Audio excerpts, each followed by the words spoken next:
Chili Effect is sponsored by WallStreetWindow.com and listeners like you. And now, the most underrated voice in all media, Chuck O'Shelley.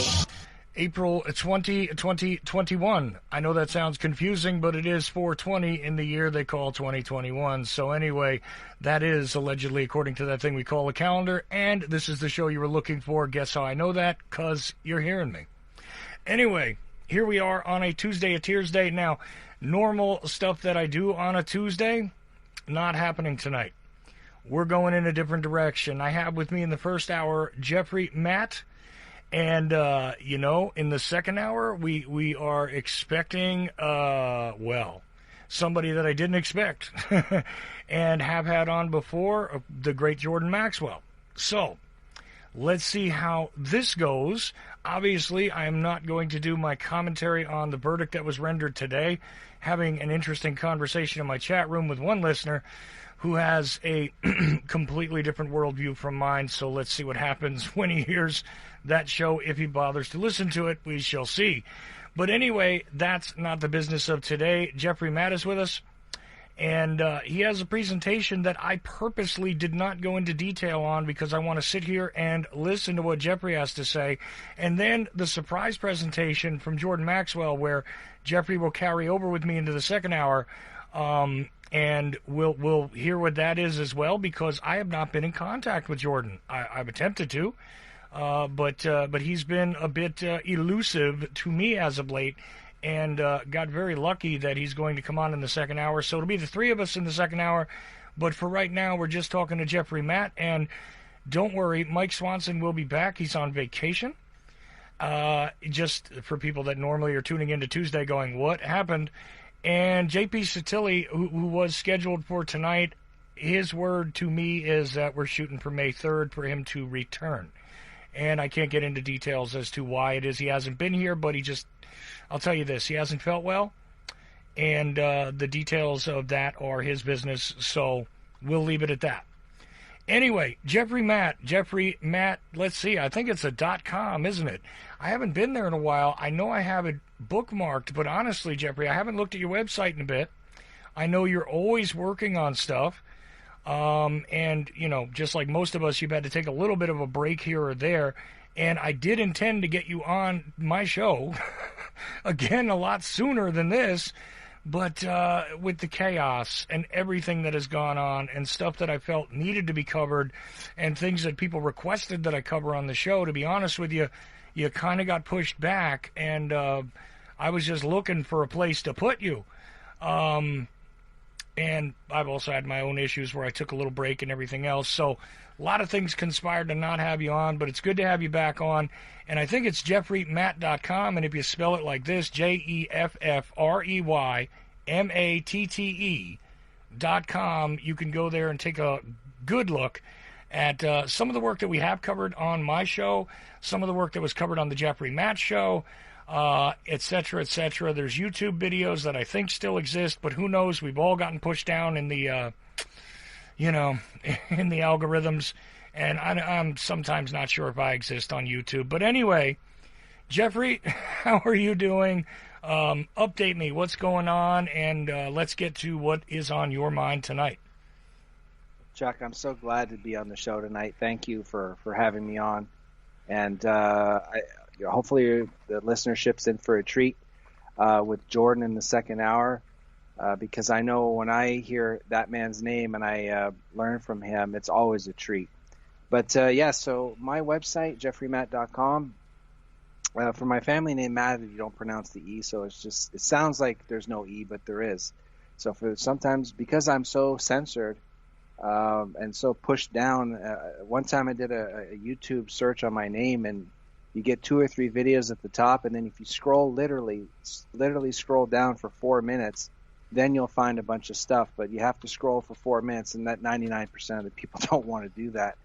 But my website is still available. You can check it out, and there's no cost, there's no subscription, there's no nothing. It's just there for those who want to know some of the research I've been doing. And tonight, one of the things I want to discuss, and that's why I'm so pleased to be on your show tonight, is that I want to talk about what I would consider a little deeper dive on where all this COVID stuff is coming from. All this, where's all these decision-making policies coming from? What are some of the sources? And I want to discuss what I think is like 3 layers deeper, closer to the core of where it really comes from. But before I go any further, I just wanted to explain something that's very important, at least in my research so far, is that, I grew up, I went to high school in the States, and, half of my life is in the States. So it's just part of who I am. And I have a lot of fantastic memories, the people and family and friends and the 4th of Julys and the birthdays and the Thanksgivings. And I was taught in school that, we have a constitutional republic and liberty and justice for all. And lo and behold, after many years of research and digging, I found, brilliant minds like Jordan Maxwell. And he helped me understand that we are living in a corporation. It's not a nation. The constitutional republic, unfortunately, that is mentioned in the mainstream media all the time is, from what I understand, has actually been replaced with a federal corporation, or some people would identify with this better as a corporate democracy. That's why there's all that lobbying in Washington, D.C., up on the Hill, where billions of dollars are slushed around with a handful of people, where the vote of the individual doesn't carry the same weight as maybe a large corporation. So that's why I say corporate democracy. And so just to help people understand why am I talking about this, and what examples can I provide to illustrate this this point of view, my point of view, is that I went to a website called Cornell Law School. Most people have heard of Cornell Law School, but if you haven't, you just go to the Cornell Law School website, and there's a Legal Information Institute. And there's one particular U.S. code I would invite everybody to look into if you want to actually see it with your own eyes. This U.S. Code Title 28, Judiciary and Judicial Procedure, and Part 6, Particular Proceedings, and then Chapter 176, Federal Debt Collection Procedure. So I'm just telling you this so that later on you can download this show and go look this up yourself and at your convenience. So Title 28.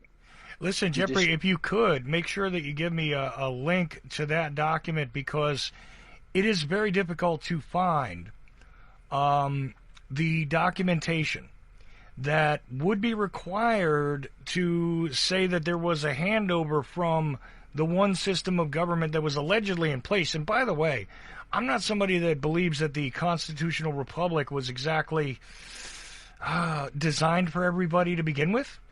Right. So I'm one of these, skeptical people about a lot of this stuff, and I'll tell you that there is no act of Congress that should have taken place. There is no complete set of documentation that would show this, right? But here's where my problem is. I would literally call it a myth, if not for the fact that the behavior of the state is exactly as described. We have a corporatocracy, and there are some people that would argue that since every individual is a paper corporation one way or another, right? You know about all that with your name being in all caps, and I mean, I'm not going to belabor that point, but you know what I'm talking about, where you're a person, but you're also an entity. And as a corporate entity, you are now part of this corporate structure. And the behavior of the establishment like this tells me that, indeed, it is correct, because the recognition of natural rights is not there any longer, has not been there. And despite the illusion, there is no connection to the flesh and blood individual, but you are attached to this corporate entity.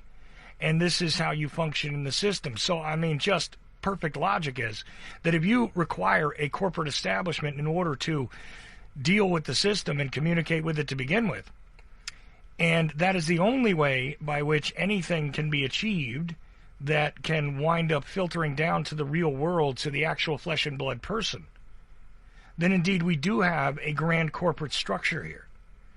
Now, again, there's another argument about how there were corporate ventures that created the United States to begin with, and I think they're accurate, because I've seen some of the papers in some of the colonies, which, from their foundation, they were corporate ventures.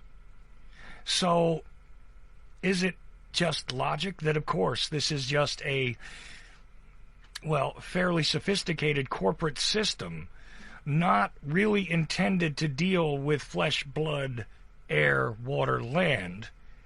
It is literally just that. And in that way, to be honest with you, it's a kind of magic, a kind of black magic sort of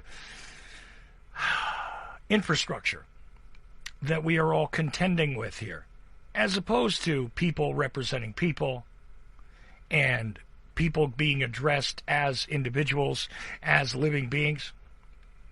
It appears as though the only way to function in that world is to engage in it and tie your real being to a corporate entity anyway. So, thing is, I don't have all the papers that say it went from one thing to the other. I almost feel like it always was. It wasn't like we lost it to some edict that changed things over due to debt, but maybe that's the way it always was. What do you think about that? Well, first of all, I agree with what you're saying. It's very difficult to find any kind of documentation that helps confirm these suspicions, that helps pave a road to understanding. And so I'm only presenting what I would consider pieces of it. One of them is available on the internet on Cornell Law School, the Legal Information Institute, right, under U.S. Code Title 28. And I think you're right. You know, like the Virginia Company and the Organic Act of 1871, these are topics that I would invite all the listeners to go look into. Some of the thing is with your listenership, we're dealing with people who are informed. The people who are listening, you know, some of these like, oh my God, I've heard this 1,000 times. But there are new people out there who are waking up to the atrocities of corruption today. And so they need to hear these things. And you have to understand, this took me 20 years to reach the point where I'm comfortable enough to even broach the subject in a public venue. I was skeptical. So someone who's skeptical about this information, I would consider that healthy, normal, and appropriate. That's why I'm presenting some examples in this short presentation to say, you know what, if I can save somebody out there 20 years of uncertainty and a lack of clarity, and I can chisel away 20 years and bring it down to, 2 or something like that, then I personally consider that a success in my life. I was able to help somebody. But just to sort of come back and what you're saying, it is a corporation. There is a possibility that the constitutional republic, there's some gray zones that I'm looking into. Maybe we never had freedom since day one. Maybe that was the great experiment, right? The great experiment is how will they behave if they think they're free? But I don't really want to go into that today. I want to go into more of the details of what I can demonstrate and what the listener can download this show later, subscribe and hopefully make a donation to this very important network to keep this kind of material flowing, not just from me, but from everybody, especially Chuck. We need Chuck to continue. And so here, we'll just go ahead and get to the Cornell Law School website that I have here. And there's 2 definitions under U.S. Code Title 28. And the first one says state, in quotes, and it says that it means any of several states, the District of Columbia, the Commonwealth of Puerto Rico, the Commonwealth of the Northern Marianas, or any territory or possession of the United States. And then right below that, there's another definition. It says the United States means a federal corporation. Okay? So that's the part that I'm using to help me bridge this gap where it's supposed to be kept secret. It's supposed to be, like you say, the psychology of black magic where you keep it hidden, right? You keep it out of the view where nobody can figure it out, so they can keep the game going. They can keep the scam going. Well, here's the thing about that, is that, truthfully, the illusion of freedom is much more useful and easier to control than actually granting it, than actually allowing it to be the natural state of being. So the idea that people have been trapped in this, illusion for so long is by design. It's extremely useful. How do you get people to stop fighting against the fact that they are imprisoned? Well, you make the prison into something else, and you tell them that they're not actually in a prison. You disguise it. This is the useful psychology here. So this is always a very difficult thing to navigate.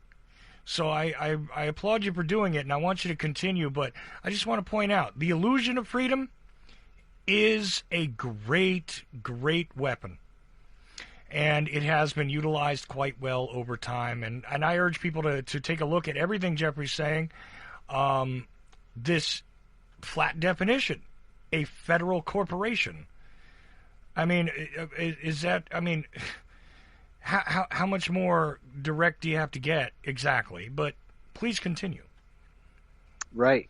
And the other thing, too, is that when you're dealing with a federal corporation, what I do to help me shake myself out of the trance of what I was taught in high school. We have a Constitution, we have the Bill of Rights, all this stuff. And I'm not saying that, and by the way, I highly value it. That's why I want to talk about it, because I think ultimately, if I were to explain what I would call the great trick, is that the United States is a corporation. It's a federal corporation, and that federal corporation operates globally around the world. Most countries around the world have a federal government. Mexico has the federales, the police.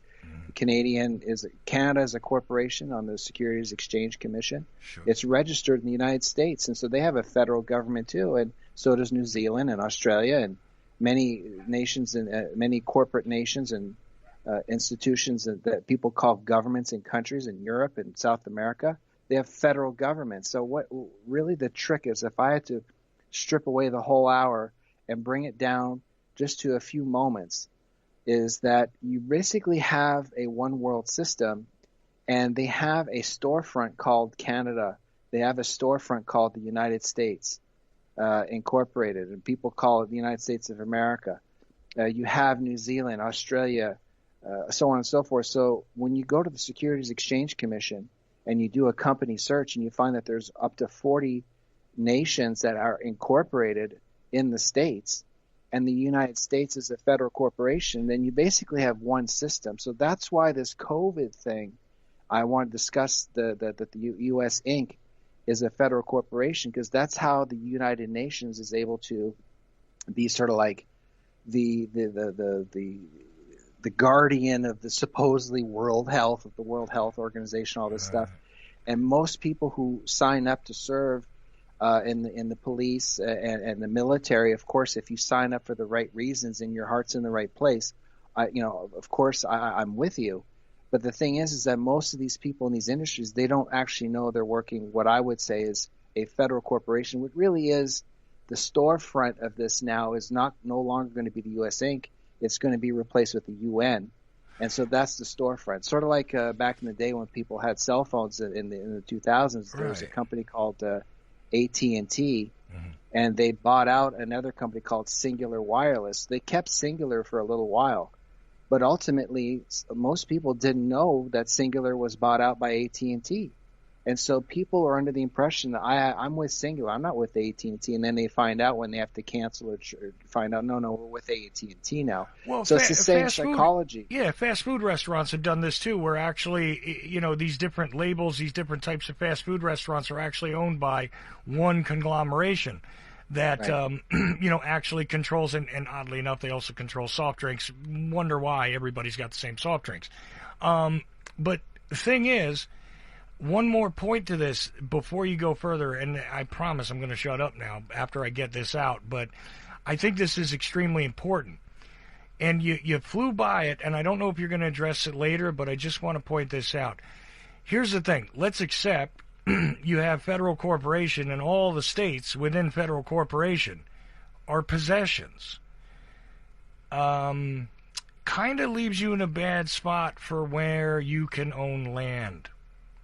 You can't. Because you can't. And that's an interesting thing here. The land, now, if you buy a piece of land, theoretically, you bought the land and whatever's on it. I'm just saying that what that declaration really means, if you break it down, is that not only is there this federal corporation, but it owns the states. Now, that is not the design of the Constitution based on my studies. And this is why I say that although I don't have all the evidence of any changeover, it doesn't behave as advertised, as taught, as allegedly preserved in academia. Because, again, if you got a company that owns land, theoretically, you own everything on the land. Guess who you are, folks? You are things on the land. That's right. So, that's 100% right. I just wanted to point that out before you go any further because, I don't know, somebody might miss it. If they say, well, here's the federal corporation and they own the states. Okay, this is how they do business.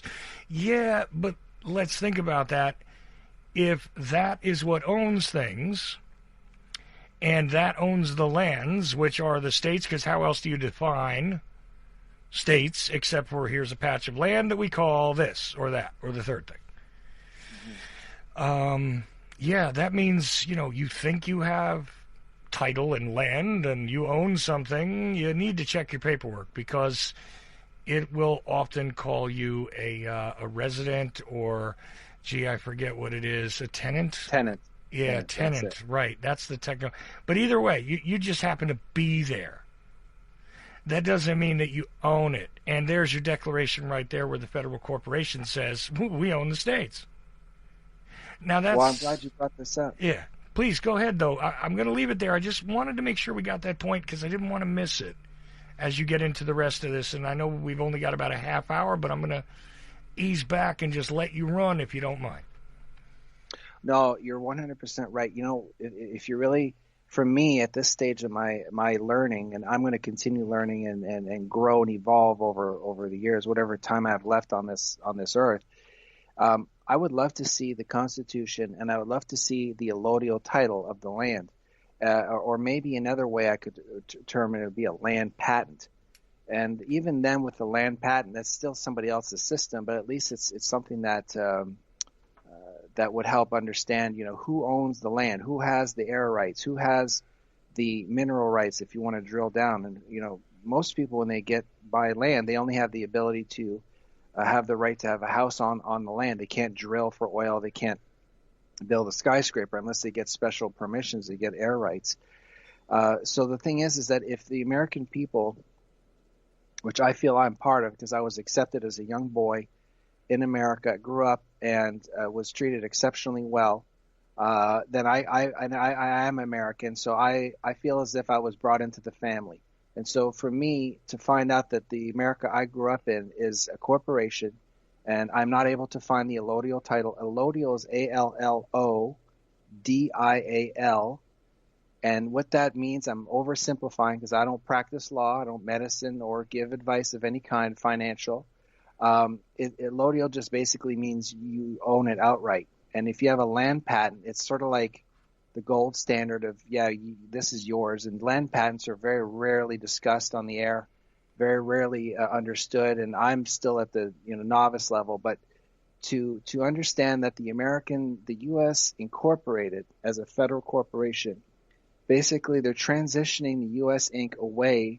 They're trying to end it, right? That's what we're seeing when you drop $10 trillion into the economy in the last 12 months. And, basically have all these disruptions with all these groups out there that are financed overseas from abroad. And a lot of this kind of stuff happens in New York. And New York is the empire state. And New York was one of the grounds that the Roman Empire set up shop in England, and people call England or the United part of the United Kingdom. And so when New York was set up, eventually down the road, many years down the road, they set up New York. And even on the license plate, it says the Empire State. So the Roman Empire set up shop, and one of their big operation centers is in New York and also D.C. It's up on the hill. But ultimately, you're dealing with what I suspect is a Vatican operation. And it's one giant corporation, but people don't see it as one. They see it as, oh, I'm a Canadian, I'm American, I'm Australian. So and then you have to look at the intelligence communities and the military. If they knew in the intelligence community, I don't know how many actually would know this, who they're actually working for when they take their badge and they put on their, they suit up or whatever and they go to their office. If they're a keyboard warrior or if they're actually an active, do they actually work for the American people? The answer is, my suspicion is that it's no, because you're working for a federal corporation, and nobody can confirm the allodial title that we, the people, own the land, and it's ours, and our tax dollars go towards this. Well, the intelligence community, imagine if 2%, 80% didn't even know that they don't really work for the American people. They sign up. They apply for it. They get the job. They have a career, and they leave this world, and they never knew that they're working basically for the UN and a foreign run operation. And so this is something that needs to be understood, because the American people, as far as I'm concerned, I think is going to be the only group of living men and women who have the opportunity to change the outcome of utter collapse. Change the outcome. How do you change the outcome? You inform yourself. You find out what's really going on. And so does that mean that there aren't American flags in all the buildings everywhere in the courthouses? Well, that's like the Singular Wireless, who people didn't know it was bought out by AT&T. And so, but to get to the presentation itself, I had to explain this information so that it's a preface, so that you can understand where this COVID stuff is coming from. And if there's people say, oh, I don't believe it, how can you speak, because I'm not part of the intelligence community. How can you make such bold claims? Well, you can go to Google Images and type in NSA sign, for NSA, for the National Security Agency. Just go into Google Images or DuckDuckGo, whatever one you want, and type in NSA sign, and you'll see the sign outside the main building. It's like 90% UN blue with a darker blue trim around the side. And so if I was working there, if I had applied to go work there and to infiltrate everybody's personal life and have my check clear off of making sure that there is no chance for freedom for anybody on the face of the earth from here until the end of the cosmos, I would interpret that sign that's UN blue as that may not be 100% American. And so, but that's just my take on it. It doesn't mean I'm right. It's just my take. But either way, I would just say this, is that now that we've had a little bit of a discussion about what I suspect is that U.S. is just a corporation, and it's a federal corporation, and it's basically the UN is the big daddy that's going to be coming out front. But for it to come out front, the world has to sort of tank. And once the world tanks, financially stabilized, you got to sort of erode the public institutions, the public schools, the public courthouses, the public parks, and defund the police. And so when you destabilize the public institutions as this illusion, it opens the door to privatization. You have all these private companies come in and everybody's part-time and has no, all the benefits have been stripped away, and they only work 9 hours a week and all this stuff, but they're a security guard at your local grocery store or wherever. Mm-hmm. You have to destabilize the existing institutions. The people understand, including myself, as public institutions, your public libraries. You got to destabilize everything until it collapses fiscally and everything, and then you replace it with something that the leaders of this world really want, right? Well, let me ask you two questions, because I'm sitting here trying to listen to everything you're saying with an absolutely open mind, right? And I got to tell you, there's two things here that I need to ask you. Just field them. They sound like contradictions, and okay. I just want to know why. So here we go. one thing somebody could say about that NSA sign, which I did it as you said it, and you're correct, and we could look back at the show that you and I did about the color-coded systems, and we could talk about that, but we're not going to do that because I don't want to waste time. I get that, but somebody could say, but Jeffrey, blue is one of those colors in our flag. So is it possible that it just represents part of the country? And wouldn't that be one of the things they do? I mean, they didn't put red and white on it. They have gold on there, which is another thing that people should think about when you see gold lettering. But there's that mild contradiction there where somebody could say, well, blue is one of those American colors. Red, white, and blue, And the other thing is that with defunding the police, here's the odd part about that. It seems like a UN agenda if you're a supporter of the police, and I'm not.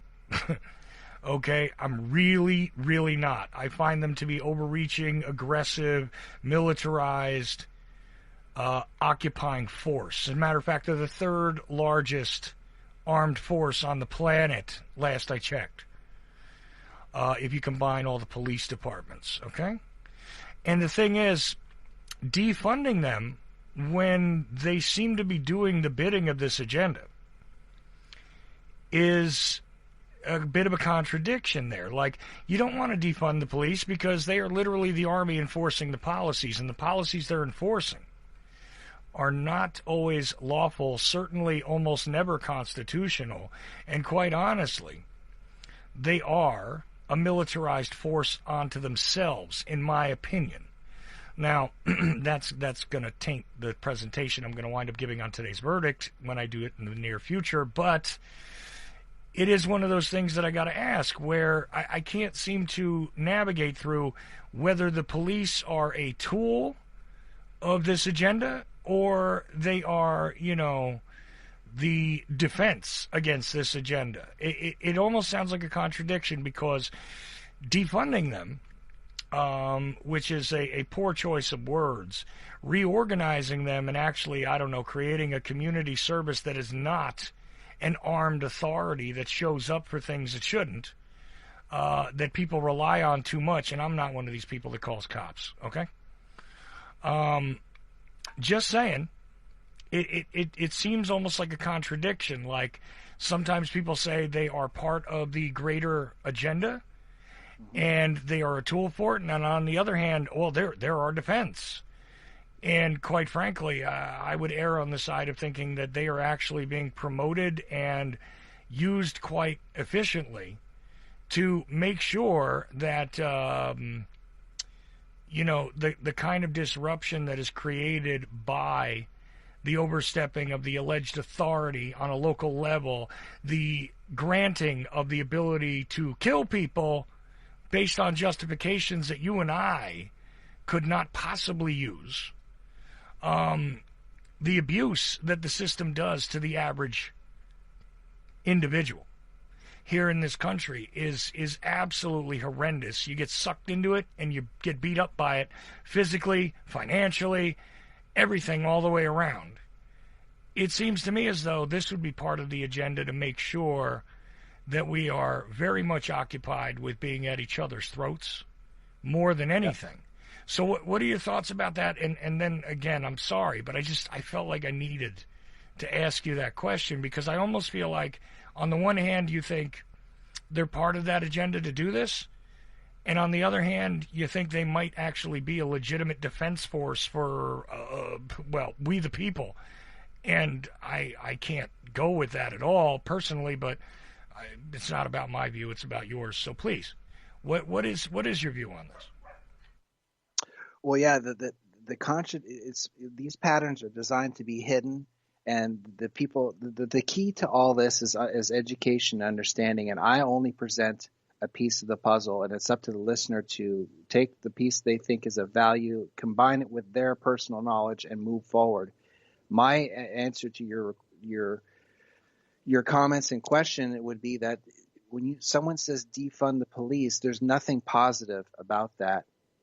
It's designed to create chaotic outcomes so that you can just as the Biden administration and the Canadian administrations and many administrations in the Western world say we got to build back better.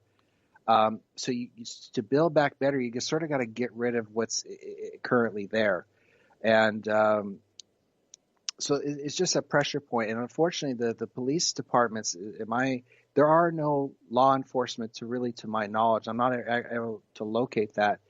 And so what we have is policy enforcement, which is a corporation. You have company policy. And so the U.S. Inc. is a corporation, so you have policy. And so that's why at a moment's notice, the police officer can do something that he or she has never been done, to address the public. And all of a sudden they can do stuff. They can pull you over and say, why are you out? Or, there's COVID. Are you aware that there's, and they can come to your home and all this stuff. That these police powers, it's not constitutional. It's policy. Just like in a company, the boss can come in. He's a new boss. He says, okay, Fridays you can dress down. You can wear jeans. That's not the law. That's a policy of the company. And so it's the same psychology. And so the thing is that, and just to help bridge the gap with the NSA stuff, and that I really believe there really isn't a U.S. government per se for the people. It's a federal corporation that's basically foreign. But the illusion that we have our own government is that on October 1st, 2019 on CNN, the Chinese Communist Party had a parade for their 70th anniversary. And you can look this up. It's not as easy to find because they buried some of it. It's still on the CNN website. It's one of the rare times CNN actually did something that I would consider honest. Okay. Or accurate, sorry. Not honest, but accurate. Because they're not designed to be accurate or honest about almost anything. They're designed to destabilize. Is that in that parade, the CNN anchor says, and for the very first time, we see the United Nations as part of the parade as China. And so you'll say, oh, well, Jeffrey's just, when you look up a video on YouTube and you type in the subtitles, there's all kinds of typos and it's not, no, that's what the anchor said, as China. And then if you look at the evening of that it's like a 3-hour video. I would never burden anybody to go watch that, but I did. And so you look at night, they do a fireworks and they have all these cards and they keep using UN blue as the main square in the middle of completely surrounded by red. Mm-hmm. And they have this symbolically. And so it's the same thing. The Chinese people do not have their own government. They have the Communist Party, and the Rockefellers and with Henry Kissinger and Nixon and the gang and George Bush Sr. As an ambassador of the United Nations helped Jimmy rig the outcome where instead of recognizing the Republic of China, they recognized the only government that they wanted to be recognized was the Chinese Communist Party, the CPP. Right. So the CCP, sorry. And so what's happening is you have this cabal operating, this giant global federal government that's operating as individual countries around the world. And so the Chinese people don't know about that. The American people don't know that the UN as China. I'm probably one of the only people on Earth right now talking about this. Well, so that's the weird thing, though. Let me try and rephrase something I tried to ask you before, just quickly. If police forces are basically utilized as policy enforcers, and they are part of this agenda, they're a tool of this agenda, how is it that defunding them or undermining them in some way would be a negative? Because wouldn't it be better to not have the immediate arms of the agenda beating down on us, maybe not beating down on us so much? I mean, I understand the idea that some people believe that without police we'd have chaos. But there have been times in this country's history where there weren't all these police forces. Things did get handled differently in different places. And I don't have faith in individuals who believe they have been empowered and believe that they are literally the law. When they don't know law, they know policy. That's right. So I'm just curious about this because I find it to be an odd thing where, well, the people that want to do damage to this great police infrastructure they are doing the wrong thing, but also supporting it and submitting to it and giving into it is also the wrong thing. So what is the right thing to do regarding the police? I mean, obviously it's on my mind because of recent events, and I apologize for belaboring this point, but I'm just curious because I always find this to be an odd contradiction. You know, I appreciate sheriffs in the United States much more than I do these policy enforcers. I agree. Because sometimes, not always, but sometimes, they actually behave as though they have a concept that is at least somewhat related to constitutional behavior, respecting the rights of others. They don't just actively get themselves involved in a lot of things. A lot of unnecessary arrests don't happen. I'm not saying all sheriff's departments, but what I'm saying is that in general, my experiences with sheriff's departments, they are more like peace officers than the police. And they don't seem to be always, and I'm not saying that this is 100%, nothing is, but they don't seem to be always involved with all kinds of policy enforcement. They're more concerned with direct action that is something that you would almost imagine law enforcement should do. They're just more ethical. I can't explain it, but they're more ethical in their behavior, their posture, their treatment of the public. The police, on the other hand, though, have been part of this agenda and have been amped up purposely against the public for the cause of making sure that we're well divided, for the cause of making sure that you're constantly in fear of this occupying force, because that's what they are. So I always find it odd that it's like, well, don't defund them, but don't listen to them either because they're not lawful. I don't know. Are we supposed to ignore them? And I'm not just trying to put this question to you. I put this question to a lot of people. And I get, I'm not going to get the angry response from you, I think, that I get from others when I ask this question. But no, do you understand where I'm coming from now? Yeah, I do. I mean, you know, ultimately, the thing is I'm going to cram through the COVID stuff here in a minute because I only have 10 minutes left to get through. But I think for the police part, you understand, I don't have a law enforcement background. I don't have some certification or what I call it a work permit. People call it a college degree, university degree. It's just a work permit. It's not what I would consider a legitimate education, even though it's a lot of hard work and it's a lot of sweat and sacrifice for someone to get a four-year degree. So I would never downplay that. But with the police, if we actually had our own system, a lot of stuff would change. Nobody in their right mind would get up and say, I want to pay 15-20% tax, or depending what state you live in, and I want it to be dedicated to checkpoints everywhere, and a constant laws that are being pushed through that I can never have a chance to read, that people who supposedly represent me, in Congress and the Senate, and it all pushed through. It's not our system. If I'm going to oversimplify, it's not our system. So everything you hear in the news is defund this, and the police they're not necessarily on our side, and then some are. Even with the sheriffs, it's not. We don't have a system. We don't have any freedom. No, we are a product. It's just like when we talked about the thing, and I really want to go into the COVID thing. No, and exactly. That's where I want to go next, because why am I going on and on about this police thing? Because these are going to be the agents of enforcement. That's who you're going to be dealing with when it comes to this, because that's how this is being played out. This is how they've already experimented with it.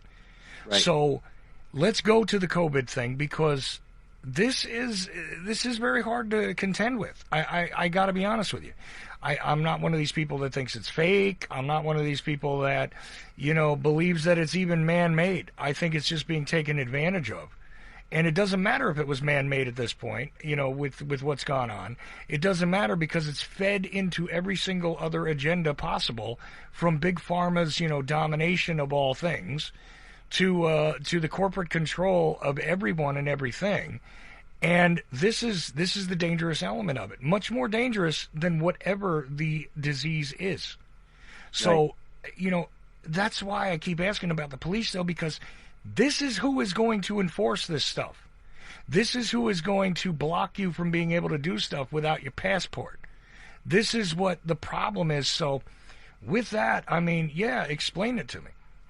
If the law enforcement, here's the last thing before I hit the COVID thing, because now I only have a few minutes left to go over that. But I would just say this: if the law enforcement officer, or the police officers, are not law enforcement, if the police officer, man or woman, understood that they don't work for the American people, and their paycheck is cut, direct deposited from a foreign, overseas, privately owned, impossible to confirm institution, and then each year they're told, well, now we have to start breaking arms.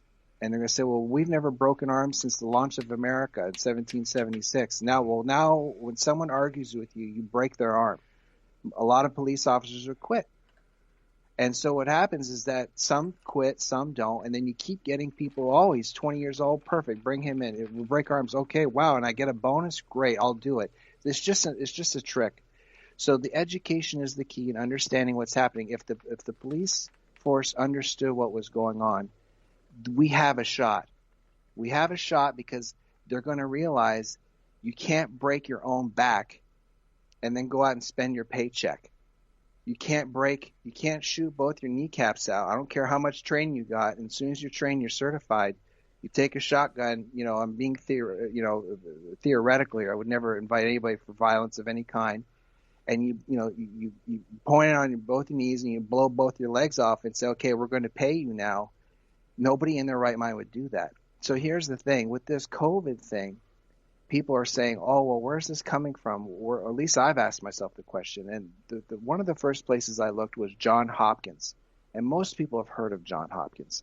It's a hospital. It's an education center. And I even went on their website. And on their main page, there's one little blob here. It says the #1 public health school in the nation. Wow. And so they have a Center for Health Security. Well, security usually is a weaponized word, just like defund the police. It's a weaponized psychological approach to destabilize what's left so they can build back better, so they can have a social credit system that when you breathe, when you take a shower, when you're on your mattress, or in your living room, bathroom, everywhere you go, it's recorded permanently, and your behavior will determine what you can and can't do for the rest of your life, whether you can have a child, whether you can go to school, rent an apartment, buy land. It's all going to be changed, but it's going to be accessed through medical tyranny. And the Johns Hopkins, and I'm not speaking about the employees, a lot of these people would never understand what I'm talking about, not because they can't, it's just that if you're not taught something, you can't know about it, right? And so when you look at their main site, it says our mission is to protect people's health from epidemics and disasters and ensure communities are resilient to major challenges. Well, if the police force community doesn't know that they're working for a foreign privately owned corporation that's operating on the surface as the United States government or the U.S. Incorporated, it really is a overseas thing. It might change the outcome of what's coming of a very difficult future. So I'm talking about this with Johns Hopkins because I did some research and I listened to a lot of other people, and I came across a document called the SPARS Pandemic, 2025 to 2028, a futuristic scenario for public health risk communicators from the Johns Hopkins Center for Health Security. Now, this is a simulation. It's not, but it's very, very similar to what's happening today. And anybody today who talks against it or doesn't agree with everything, that's the thing when you go work for a company. If you don't agree with everything the boss says, you better keep quiet about the part you don't agree with, especially if you have a loser boss. And there's a lot of loser bosses out there who think that they're the hottest thing since sliced bread. And unfortunately, it's not just men. There's some women too, and they have even a harder situation. Women don't deserve the heartache that they have in the corporate world, but they have to deal with it. It's very sad.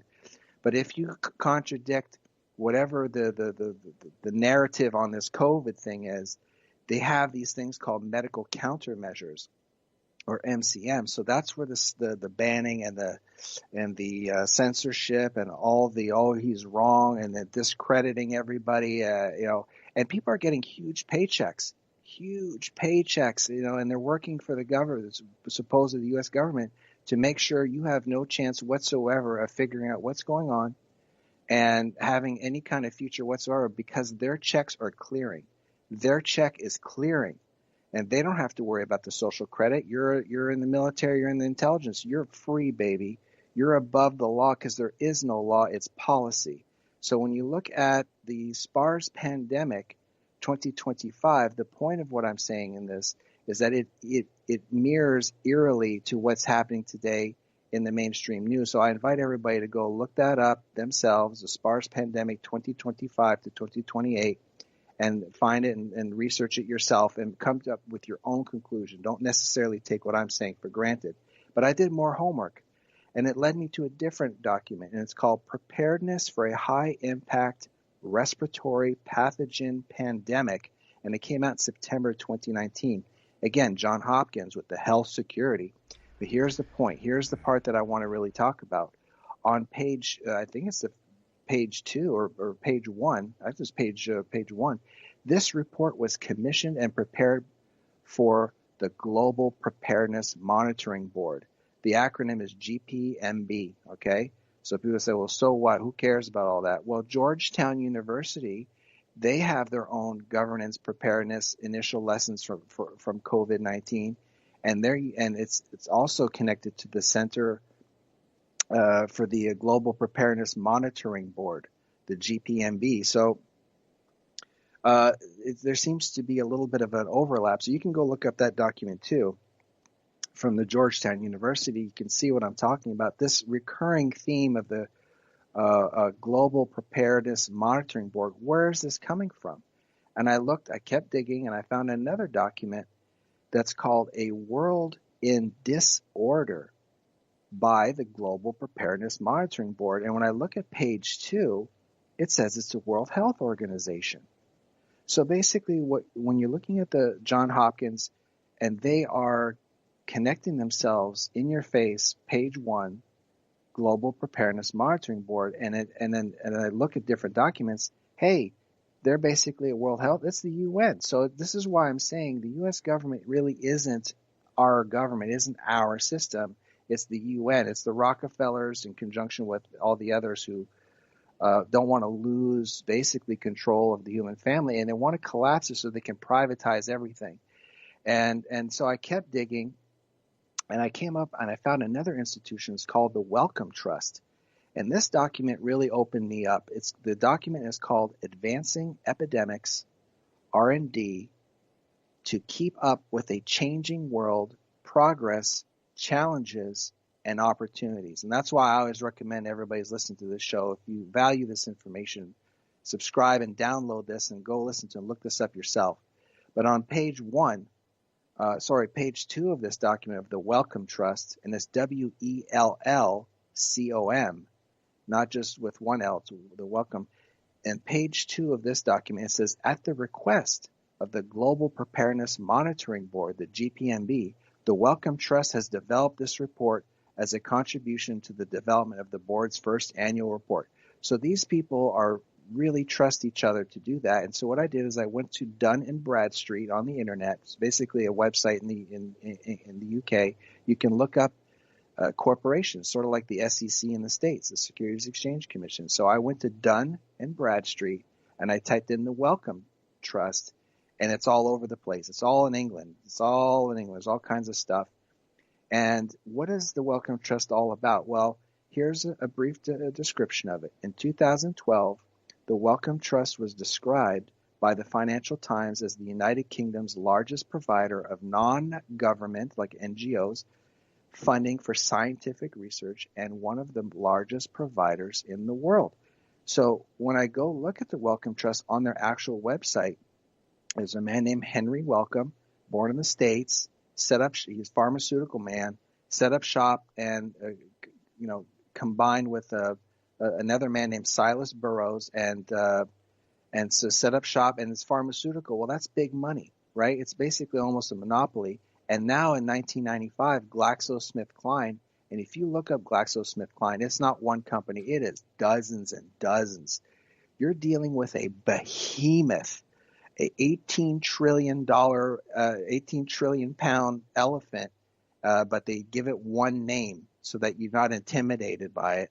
When you combine that with the Wellcome Trust, you have a monster. So when you're dealing with the COVID and you look and you dig from John Hopkins, because that's supposedly the bottom line, you dig back, you get the GPMB, and then you dig further, you get the Wellcome Trust. Guess what? That's in England. Now, I'm not talking about the British people. I'm not talking about the good people. I've worked with British people. I have friends that are from Britain. I'm not talking about that. I'm talking about private charities, private corporations who'd shape the future of our lives through this COVID stuff. And I'm not blaming individual employees, the Wellcome Trust. I'm talking about the institution itself and the puppet masters behind it. So just because we're short on time, I'm going to go straight to the part where I feel that, and this is why I'm glad you brought up the whole police thing. It ends up working out, is that when I went to the Wellcome Trust website, one of their pages is our strategy. And it just describes it very vague. It's very, simplistic. But if you have a COVID situation where people are double masking, not wearing masks, don't want to vaccinate, there's going to be a fallout from all this chaos. It's going to be a mental strain. And so if the police forces are trained and given indoctrination, so we need to go to people's homes, because in the Wellcome Trust strategy, there's three basic points. The first one is what I would consider probably the most important one, is mental health, working with people who have lived an experience of mental health issues to improve research, understand, and treatment of mental health. So it could be 6 months, a year, 2 years from now, the possibility of a police officer being trained to come to your house, whether it's merited or not, warrant or not, doesn't matter. You just show up. We need to come in your home. Why? Well, we're doing a mental health check. You haven't, there's been so much has been happening. And, are you vaccinated? Oh, no, okay. And so then they go through an interview. So it's going to be medicine and police weaponizing against us so that we fall into the new business model, which is the social credit system. And they're going to, one of the ways I suspect they may approach it is through mental health, by basically, because that's what they're telling you with the COVID. Go home, stay home, don't leave home, make sure it's essential. If you go outside, that's not essential. What's essential is you getting food at Walmart and going to Amazon, getting everything and having shipped to your house. Well, if you work and live at home all the time, then they're going to send people to your house. And so now the whole family structure, the whole infrastructure of privacy and freedom, it's all going to be transformed. And so that's why I'm talking about this. And then finally, as a final point, there are many, many companies that are attached to the Wellcome Trust. I invite everybody to look at it.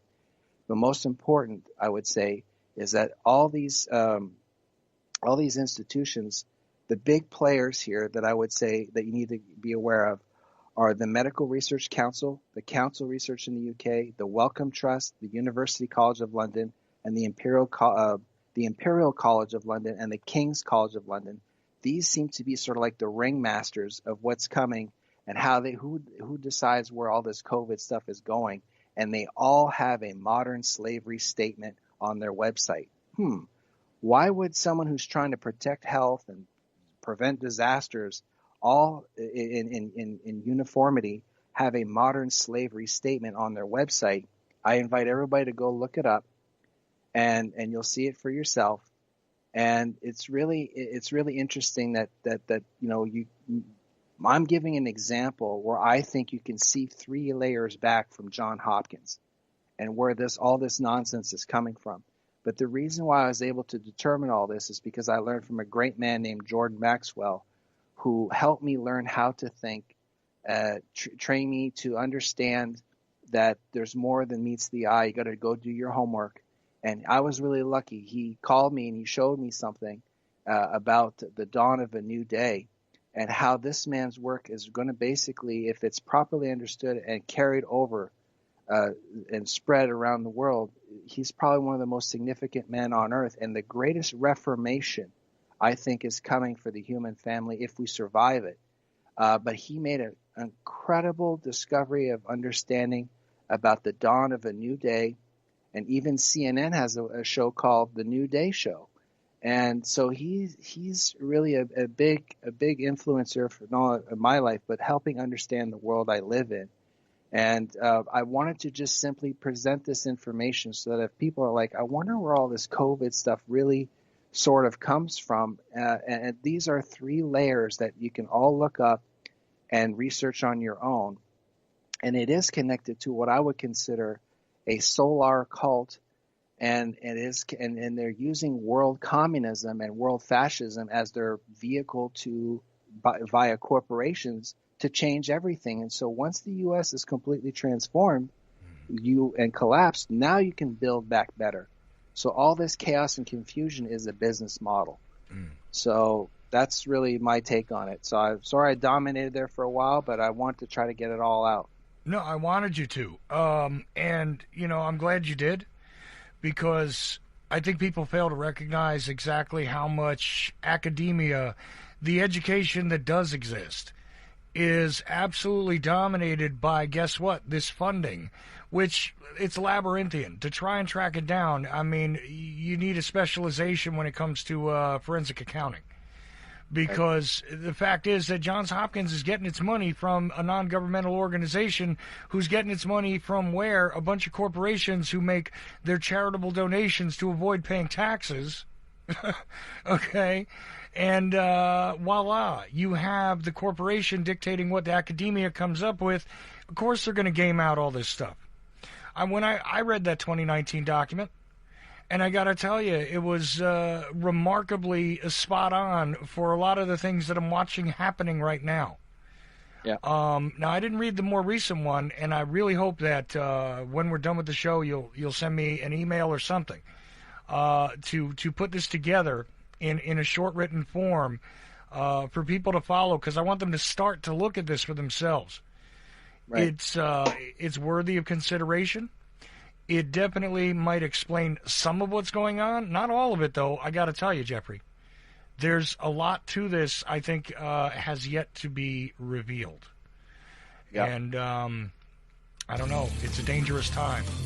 In the next hour, though, Jeffrey's going to stick with me, and we're going to be talking to Jordan Maxwell, and promise you guys I'll be talking a lot less in the next hour and not sticking to the same question, but I felt it was necessary. JeffreyMatte.com, JeffreyMatte, Matte like the matte finish on a photograph, okay? That is his website, .com, JeffreyMatte.com. Check out his work. Check out all of his work, actually. It's all extremely interesting and easy to understand, in my mind anyway. But stick around, because in the next hour, Jeffrey's going to stick with me, and Jordan Maxwell will join us. The Ocelli Effect will return after this.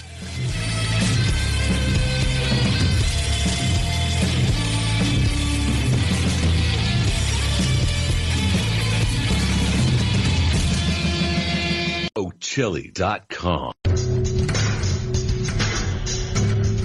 WallStreetWindow.com. Gold, silver, the stock market. WallStreetWindow.com. Perhaps you're invested deeply. Perhaps you're not in deep enough. Maybe you're thinking about getting started. WallStreetWindow.com. Michael Swanson, the brilliant author of The War State, understood these trends professionally for many years, and now he gives you the benefit of his knowledge. WallStreetWindow.com. Go there now. Go there now. Go there now. The views expressed by callers, schools, or anyone else who happens to get on the air at Ocelli.com do not necessarily reflect the views of Ocelli.com or Chuck Ocelli, and we are not responsible for any stupidity which might ensue. Thank you. Support Chuck Ocelli at Chili.com. $5 a month is the price of coffee. Go to Chili.com, hit the donate button, and if we all do that part, we will get him as wired as a computer. Don't know if that's it, but just support him. He's a good thing. Great show, great people, and great topics. So that's it. Thank you. Appreciate that. Of course, you can do it on Patreon.com, or you can, because I have a link there on the website. You can just click the Patreon banner, go there, or become a member at Ocelli.com. Wasn't trying to do a commercial, but do appreciate you for thinking of it, Nature Boy. Thank you. And also thank you for your support personally, my friend. Ocelli.com. Learn from our relatively recent history, my brother. That's where I'm coming from. I say, wow, to the people. And now, the most underrated voice in all media. Chuck Ocelli. Second hour of the Ocelli Effect begins now at Ocelli.com. And this is definitely a special Tuesday, second broadcast day of the week. Why is that? Because I do have Jeffrey Matt hanging out over into this hour. We heard from him in the first, and if you didn't hear it, you need to go back and listen because we had a rather interesting exchange, and Jeffrey laid down some stuff there that, what can I tell you? It doesn't quite clear up all the confusion of what's happening, but it gives you a start. I'll tell you that. So I urge you to take a listen to that and also go over to jeffreymatt.com. But meanwhile, we have joining us here this hour Jordan Maxwell. And, you know, as far as I know, there's only one website that is Jordan Maxwell's, and that is jordanmaxwellshow.com. And that is the only website that is Jordan's that I know of. Now, there is a research society contained in there. I urge you to go ahead, join it, look into it. It's a good thing. It's got a lot of stuff in it, and I have never been able to explore it all, and yet there's still things going to be added to it. But that's not what we're here to discuss tonight. I'm going to actually turn over this hour, for starters, to Jeffrey Matt to set up what Jordan Maxwell is going to talk to us about. And, you know, again, it's been a while. People have been asking me about you, Jordan. I want you to know that. And they just, you know, what happened? Is he okay? Is everything all right? You know, since the last time you and I spoke, there were a few issues you had, and I think you shared that elsewhere. But I am so happy that you are back on, and that I'm going to be able to sit here, listen, and learn from the great Jordan Maxwell. Once again, jordanmaxwellshow.com is where you got to go, and I will give you the link to that in the show notes, along with whatever Jeffrey sends me as well. We're gonna make sure you can get there. So, Jeffrey, as I said, I'm going to turn it right on over to you, because this is going to link together with what it was we were just talking about, I think. Well, yeah, and you know, it's an honor to learn and know about someone of a caliber like Jordan Maxwell. But one of the things I was really fascinated is that he did some work years ago on the dawn of the new day, and that to me was it was incredible. And he's been talking about this for so long, and he found again more just incredible proof, examples, and I was so lucky that he was available tonight to maybe expand on it. But you know, he's been talking about the dawn of the new day and the sun rising and all this stuff. I'm not the expert. I'm not the one who put in 6 decades of my life, his life, to serve humanity and educate everybody. So there's an example that Jordan had shown me, and I don't know if I can really give the whole connotation of it, but when in the first hour I was talking about how the United Nations really plays a pivotal role in how really the world operates today, especially in conjunction with all this COVID stuff. Well, here Jordan had a video where it's a Bible collection video. It's called the Apocalypse 2000, and in there, and now this is where I would like Jordan to come in and chime in, because I'm not the person you want to listen to. You want to listen to Jordan. But the Caesar comes out, and I think I'll let Jordan take over and explain what it is. And I'm so glad to have you on tonight, Jordan. Are you there? Yes, I am, and thank you for allowing me to be on with you. Yeah, and so this video that you showed me, it's basically a biblical movie. I think it's called The Apocalypse. It's in the year 2000, and the really part that really stood out was in the beginning that you showed me, where Caesar does an address to the Senate, or to the public officials, and he says, what was it that he was saying, Jordan? He said, "I am the leader of the new world order," but he said, "I am the God of the new day. There's a new day dawning, and everyone's going to know it is me." And so what he's saying is that the Roman Catholic Church because that's where the whole idea comes from, is from the dawning of a new day, which is an Egyptian idea. The Egyptian idea was the sun was rising as it has always risen on the dawn of a new day. And that's what the idea behind the Roman Empire was. It was a sun that was rising on the world that was going to be under the Roman boot of iron boot on the face of humanity. And that's what we have today, because the Holy Father is what we call the Pope. And why is he a Holy Father? Why is he a Holy Father? Because he speaks for God. He's the original Godfather. And that's where we are now in the grip. Our country is in the grips of the largest single criminal empire the world has ever known. It's the Roman Empire. It's the Vatican. The Vatican today is the bottom line on international world criminality.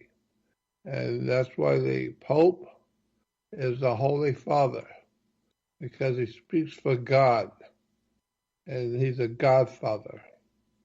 And this is where we get these terms. The Godfather is from Rome, and Caesar is the god of the new day that's dawning. The entire subject is an Egyptian symbolism about the dawn of a new day of the world communism. It's really, really quite a story.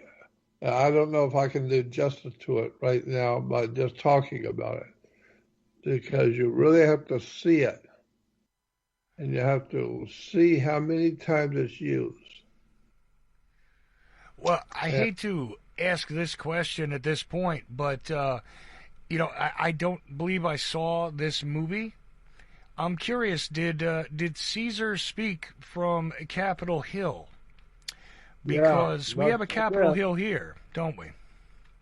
Yes. Come okay. in. Okay. Yeah. Well, go so ahead. yeah, there is a Capitol Hill, and he was speaking from obviously Capitol Hill. But why? Because that was a seat of power for the Roman Empire, was a hill called Capitoline Hill. And who was he talking to? He was talking to the Senate, because that was the way Rome worked in the ancient days. The Roman Empire, when Caesar would address and stand and officiate over the Roman Senate on Capitol Hill. And so that's what we have today. We still have today the Caesars of Rome over Capitol Hill. And that's what's going on right now, is that we are still under the Roman pontiff. And this is why today the Roman pontiff is himself, is also a member of a secret Jewish priesthood. It's called the Jesuits. And the Jesuits is a priesthood that has given to the world the Nazis and the communists, the Marxist-Leninist communists, and the Nazi party. And there's nothing we can do about it now, because we have given our freedom and given our country and given everything over to our masters, who as a secret priesthood. And that's what I've been trying to say for all these years, is finally coming out in a movie. And I don't know, maybe they made a movie knowing about what I've been talking about. Somebody already knows. It's overwhelmingly obvious that somebody knows what I've been talking about and putting it into a movie called The Dawn of a New Day. Well, I wanted to add something, Jordan, to what you're saying that I think just complements your basically your selfless charitable work to educate everybody. I went to Georgetown University website, okay, and Chuck and you mentioned the Capitol Hill and up on the hill. Well, if you go to Georgetown University, there's a section on the main page called Who We Are. And who we are is, little snippets of different students who give their little quotes of what they experienced being a student in Georgetown University. And one of the people who did this, one of the quotes there was a student, and this is what was written. I don't know if she wrote this herself or it was written for her by one of the Jesuits there. But it says, when I first started at Georgetown, one of the Jesuit professors came to speak to my class. And he said, here at Georgetown, we don't teach you what to think. We teach you how to think. And to me, this is perfectly sums up my education here on the hilltop. And so we even have newspapers called The Hill. And you go up on the hill to make your speech, and that's where the president goes. He goes up on the hill to make his presidential addresses and everything on the hilltop. So I don't know if that's something. I think it's related because it is a Vatican operation, and it is Jesuit, and it is on the hilltop. So, and I also like the idea that she said that the Jesuit order teaches you how to think, not what to think. Right. Because if you teach somebody how to think, you're teaching them what to think. And so it's a clever use of words, because if somebody's teaching you how to think, they're teaching you, in fact, what to think. So I think that is significant. Yeah. Well, another thing I'd like to ask about the significance of that, Jordan, if you don't mind, is, I have my whole life heard about how this country is supposed to be the shining city on the hill. And I always found that curious because why is the city shining? Well, and why is it on a hill? I mean, I guess if we think about the very ancient concepts here, you could say, where else would you give an address to a crowd but from an elevated position? And you're elevated for various reasons. There's a symbolic element to that, and there's a practical element to that. But what of the shining city on the hill? And why is it that we don't hear that phrase anymore, Jordan? What do you think? I think it's because we're not supposed to think in those terms. There's a book that was printed, and I got a complimentary copy. It's called The Shining Ones. And in this book, The Shining Ones was based on an earlier book many years ago that was talking about the giants of the ancient world and who they were and why we called them giants and what they were doing with the human race. They were collecting all the peoples of the world together into one place, into one government. And the shining ones were the ones who were doing the work of Lucifer. Lucifer was the shining god. And so today, the church of Lucifer is the god of this world. And that's what the Bible says in Genesis. It uses the term the shining one. The shining ones were shining like the sun shines. And what the sun was illuminating, it illuminates people. When it comes up, it rises. So it is our risen Savior. Of course, the sun is your risen Savior. Why? Because if it doesn't come up, the world itself is going to die. We are here because of the sun. The sun is spelled S-U-N in the Anglo language. In English, it's S-U-N. But in the ancient German or Germanic language, it was spelled S-O-N. And that's what we get the idea that Jesus was God's son, and not S-O-N, but S-U-N in English, not in German, because the Germanic spelling of the word son is S-O-N. And this is why we get all confused, because we're taking two different languages.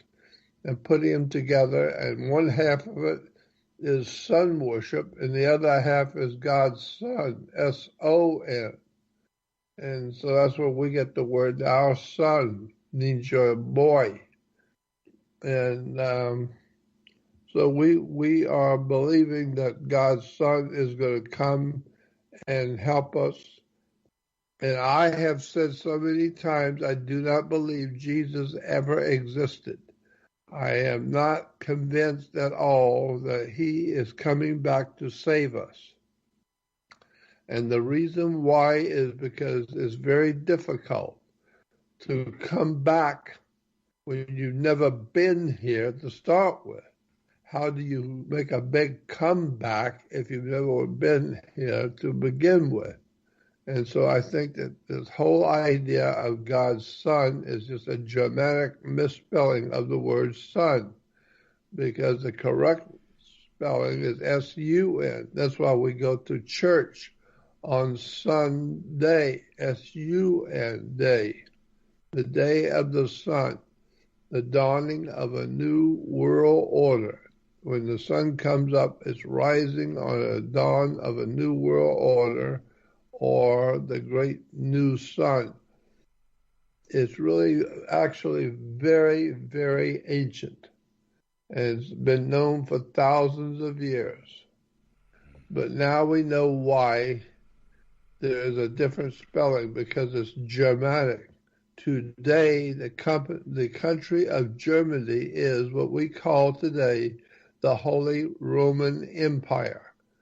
Today, the Holy Roman Empire is in Germany, and therefore that's why they use the word S-O-N, not S-U-N. In Anglo-English is S-U-N, Germanic English, Germanic language, S-O-N.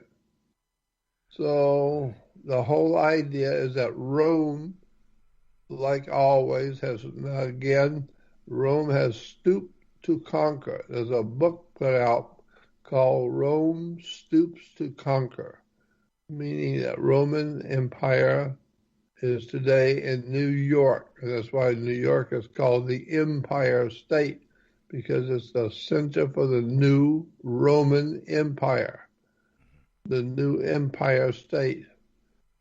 And why? Because when Rome in the ancient history was ruling the world of Europe, Caesar decided he wasn't happy with that. He wanted to own the whole world. He believed himself to be the center of the entire world. And so he set up his government in England. And when he crossed over the waters and went into Britannia, he set up his government in a city in England called York, England. And today we have the East Coast, which is New England. And in New England, we have the city of New York. And it's an old city. The old city of York, England, is where Caesar was ruling from over the British Empire. And today we have New York. And in New York, we have the United Nations, which is finally, Caesar is getting what he wanted. Caesar's government, the Roman Catholic Church, is finally able to say that they are the gods of the whole new world order, because they're all over Europe and the rest of the world. But today they're in New York, the Empire State, and in New York we have something called the United Nations, in which they, over the United Nations, control now the rest of the world. So therefore it's a Luciferian conspiracy. It's a conspiracy to bring the whole world under the Roman Empire. And that's what we are today, because Rome was ruled by a Roman Senate on the hill called Capitoline Hill. And so we still have our Senate up on the hill. And we hear that every night when we go on the world news. We say from the hill, Caesar has said this and that to the Roman Senate. And so this whole Roman Senate up on the hill is a Roman Catholic Jesuit operation. And it's been controlling the world for thousands of years. And how do we know that? It's because on the side of one of the great temples of Egypt is in a hieroglyphic is a story.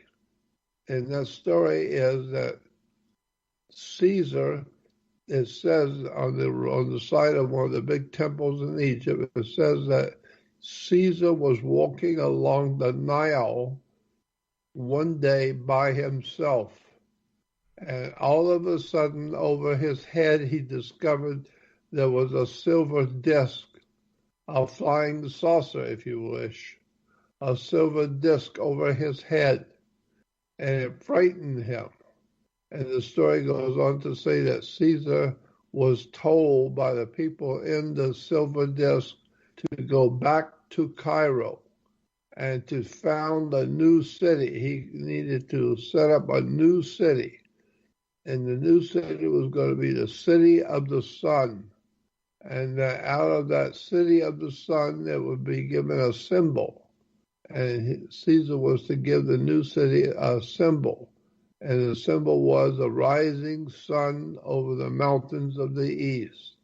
And so therefore he was going to be the new Son of God, S-O-N, not S-U-N. And with this coming of the new sun, the people that were maneuvering the silver disc said to Caesar in their privacy of their silver disc, he could hear them in his head.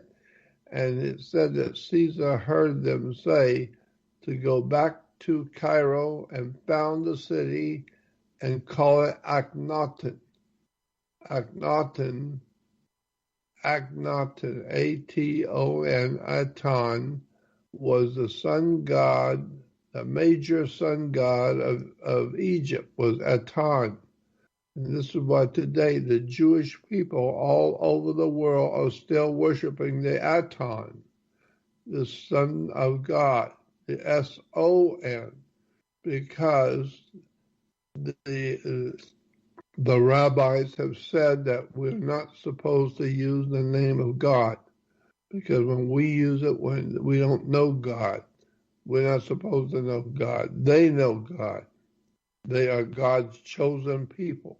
And we're told that their name for their God is Tetragrammaton. The Tetragrammaton is the name of their God of the Jews. And the word is tetra, which means four.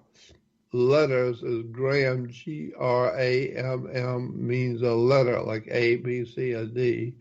So tetragram is four letters always inside of a sunburst.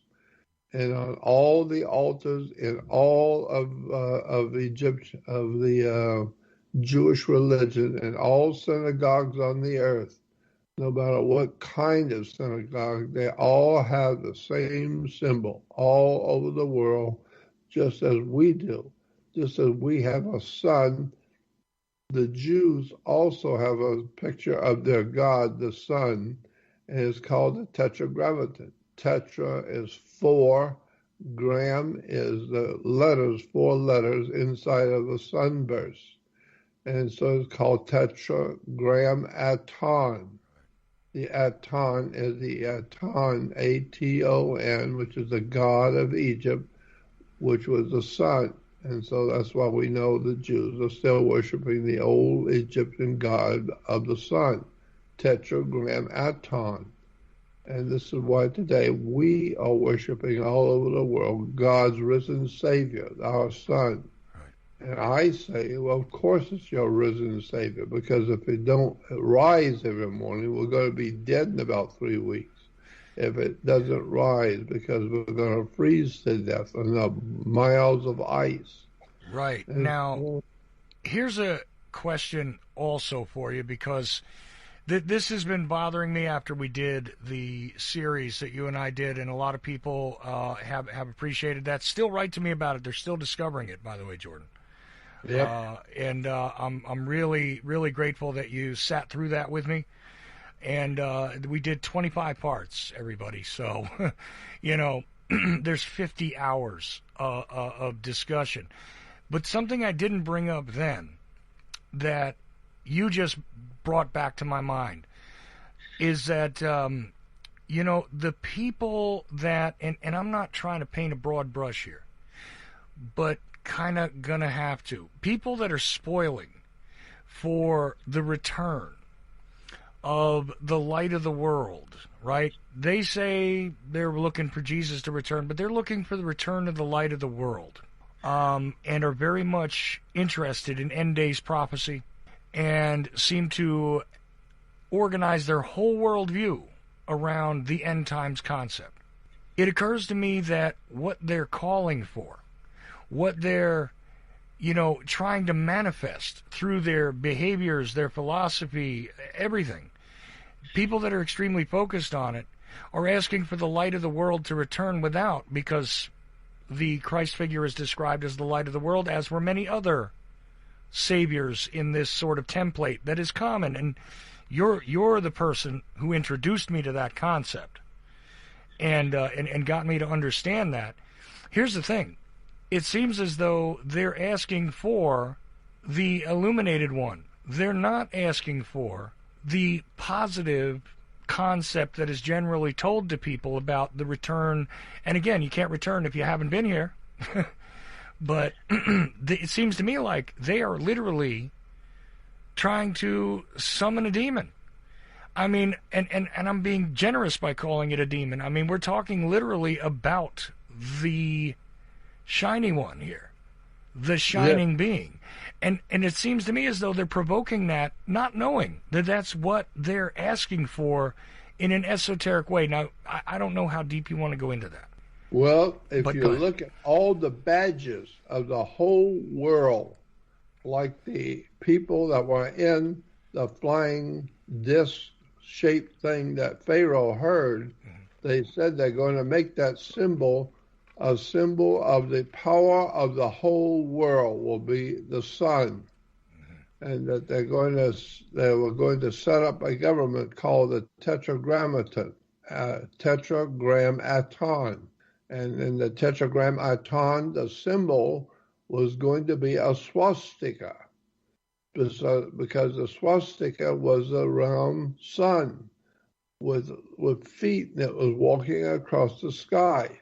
And so today, if you're in Israel, or you can go on the web and look at the images, look for image, just pictures, not text.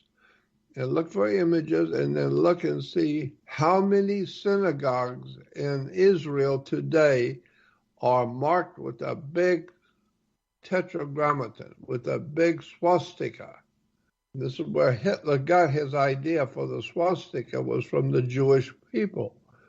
And that's why there are so many synagogues in Israel today that have on the wall big, huge swastikas. Or on the floor, big swastikas. And so many people don't understand what Nazism was all about. It was to bring about a world government under the swastika, which is a symbol of Aton, the Tetragrammaton, the symbol of the world revolutionary new day that was dawning. It's really quite a story, and most people of the world have never heard anything like this and will never hear anything like this except on your show. And it's very difficult for me to try and explain it because you haven't seen it. I have a video which is out there that you can sit and watch it, and watch the whole video. I did a 2-hour video last year. In the year 2020, I did a 2-hour video in the city of Laughlin, Nevada. Laughlin is about 50 miles south of Las Vegas in the state of Nevada. And if you go on the web and look for Laughlin Mega, MEGA, the Laughlin UFO Mega Conference, it's on the web. So go on to YouTube and look for Laughlin's Mega UFO Congress, Jordan Maxwell. I spoke last year to a huge audience in Laughlin, Nevada, and it was called Laughlin, Nevada Mega Conference.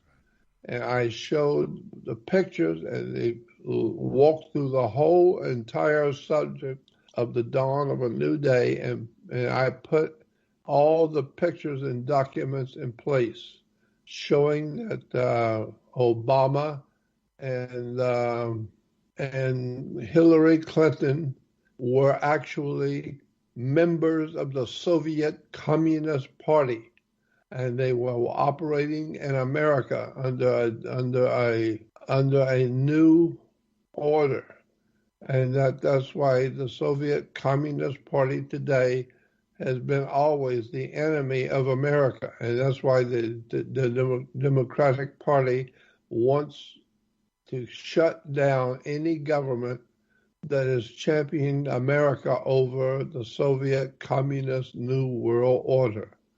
And this is why today we're going through all the problems with the Democratic Party, because the Democrats are communist. They're Soviet, Marxist, Leninist, Soviet communists. And this is why the word Soviet is important, because Soviet means, in Russia, it means a small group of unelected people who are called the officials. And they are the officials of the Soviet government. And they are controlling the whole entire kingdom of the Soviet Union. And the Soviet Union is the Union of Soviet Socialist Republics. And that's why today we have all the Soviet socialist instruments. Socialism is everywhere. It's the dawn of a new day when the sun is going to rise on the whole new world order. And this is why today the sun rising on a new world order is all over the world. It's used today. As the Pharaoh was told by the people in the UFO or the silver disc told Pharaoh, go back to Cairo and found a new city and call it the city of Akhenaten. And this is where we get the four letters inside the sunburst on the altars in Judaism is called Tetragrammaton, because the Jews today are still worshiping the old Roman ancient sun god of ancient Rome, the Aton.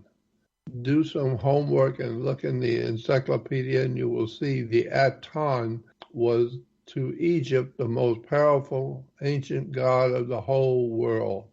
His name was Aton because he was the sun. And in German today is the Roman Empire. So in German, he was God's son, the light of the world. Well, of course, the sun is the light of the world. If it's S-U-N, it's actually S-O-M. But in fact, in that matter, it's S-U-N. And we know that the sun is today the light of our world. And what else lights the world if it isn't the sun? And he is our risen Savior because the sun rises every morning.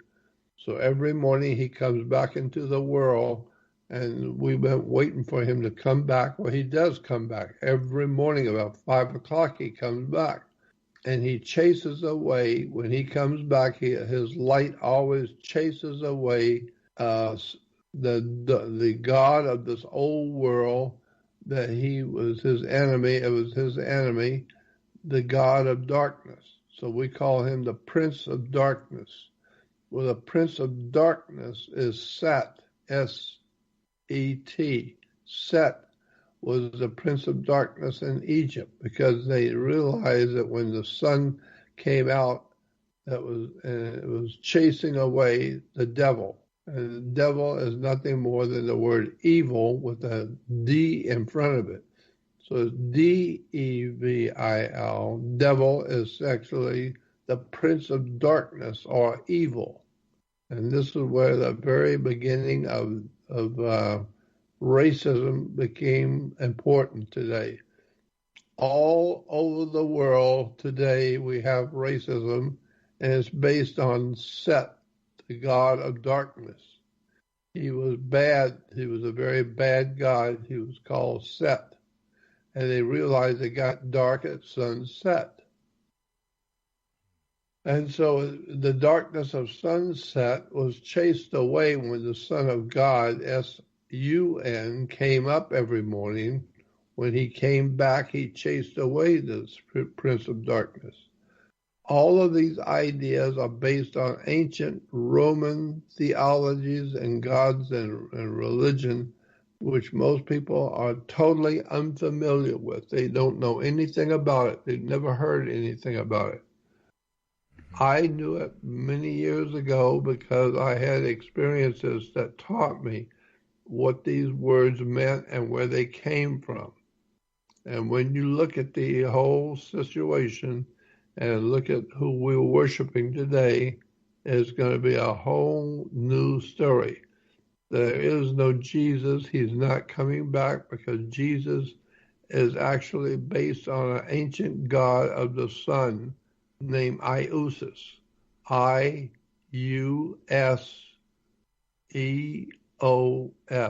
Iusis. Iusis was the name of the sun. Well, everyone knows that in Latin, I's can be changed to J, because J's are simply the letter I with a little twist at the bottom. It becomes J. It's just like an I, but it's an I with a little tail, and so the J and the I are interchangeable in Latin and in English, and so therefore we have Iusis or J-usis, J-E-S-U-S, Jesus. Jesus is the Son. Iusis is the Greek word is for the Son. I-E-S-U-S. So you take the I and change it to a J, and it becomes J-E-S-U-S, and he's God's Son, S-U-N in English. But in Latin, it's S-O-N. It's really, it's almost impossible for me to explain it in just with words. You have to see all of these things to understand it completely. And that's why I wanted to be able to show people, because if you go back to the lecture I did in Laughlin, it's called Laughlin, Nevada. All right. And it's the Laughlin Mega, M-E-G-A, Laughlin Mega UFO Congress. Jordan Maxwell speaks about the mega conference. And there, if you watch the whole entire 2 hours, the first hour is showing you how Rome was the god Lucifer in the New World Order. Then the last half is the important part, showing you that the word mega conference today is showing you the last half of that lecture was the words that we're using today in government all over the world, and how today the symbol for that religion was a sunrise over the mountains of the east.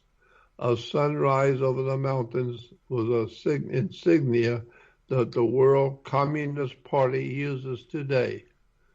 It's the rise of a new day and a new sun. The sun will come back and rule over a new world order.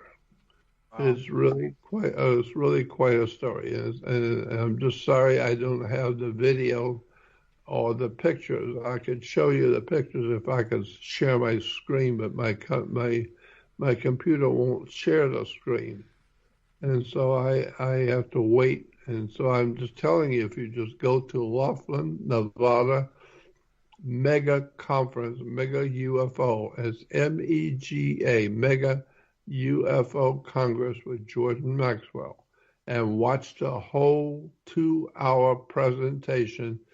Everything is there. All of the symbols and terms and the pictures, all of it's there, showing Hillary Clinton running around the country, proclaiming herself the god of a new world order.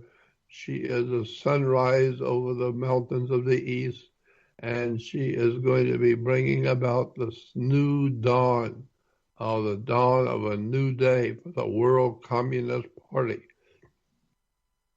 Hillary Clinton is quite simply a dawn of a new day. And that's what she says on her in her bid for the presidency. It says the dawn of a new day, and the father of communism was Karl Marx, and he said that anytime you've got one culture and it's going to be changed into a communist culture, it's going to have a few days, it's going to be a few years of transition from a regular government to a communist world government. You're going to be needing a change. And that was a symbol for the old Obama, OB. Obama's new government was called a change you can believe in. Well, that's the same word that Karl Marx used for talking about the bringing of a new world order, which is on the back of an American dollar bill. Right. I just put the video presentation that you mentioned, a link to it in the chat room at Ocelli.com. It'll be included with the show notes for you listening, just so you know, and you'll be able to watch it for yourself. And I assume the images and everything are contained in there you were talking about, yes? Yes, that's exactly correct. Okay. And keep in mind that you have to watch the entire 2-hour video, because it's in the second hour I bring about all the stuff happening today in America and why it's all part of a communist world system that's taking over the whole world. It's called world communism. And we are today the new Soviet Communist Party. We in America are bringing about the whole new communist new world order. And this is why Obama and Hillary Clinton were Soviet operatives in America.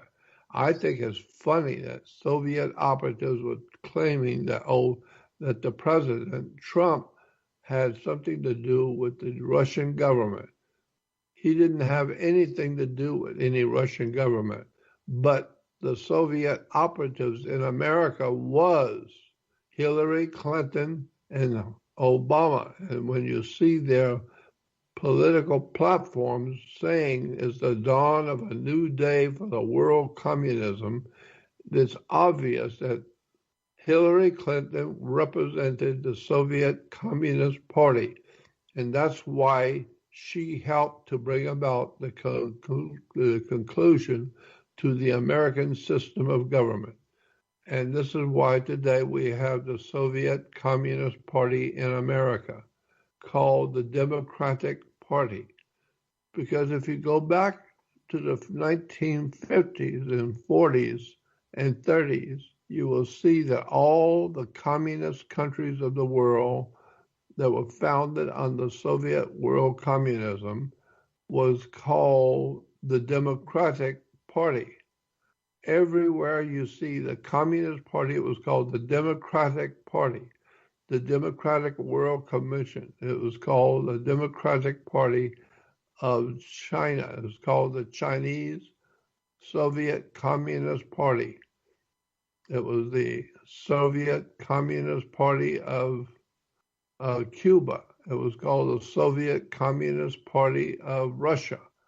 And that's why today we have the socialist networks like YouTube and Twitter. There's a socialist workers party, socialist networks.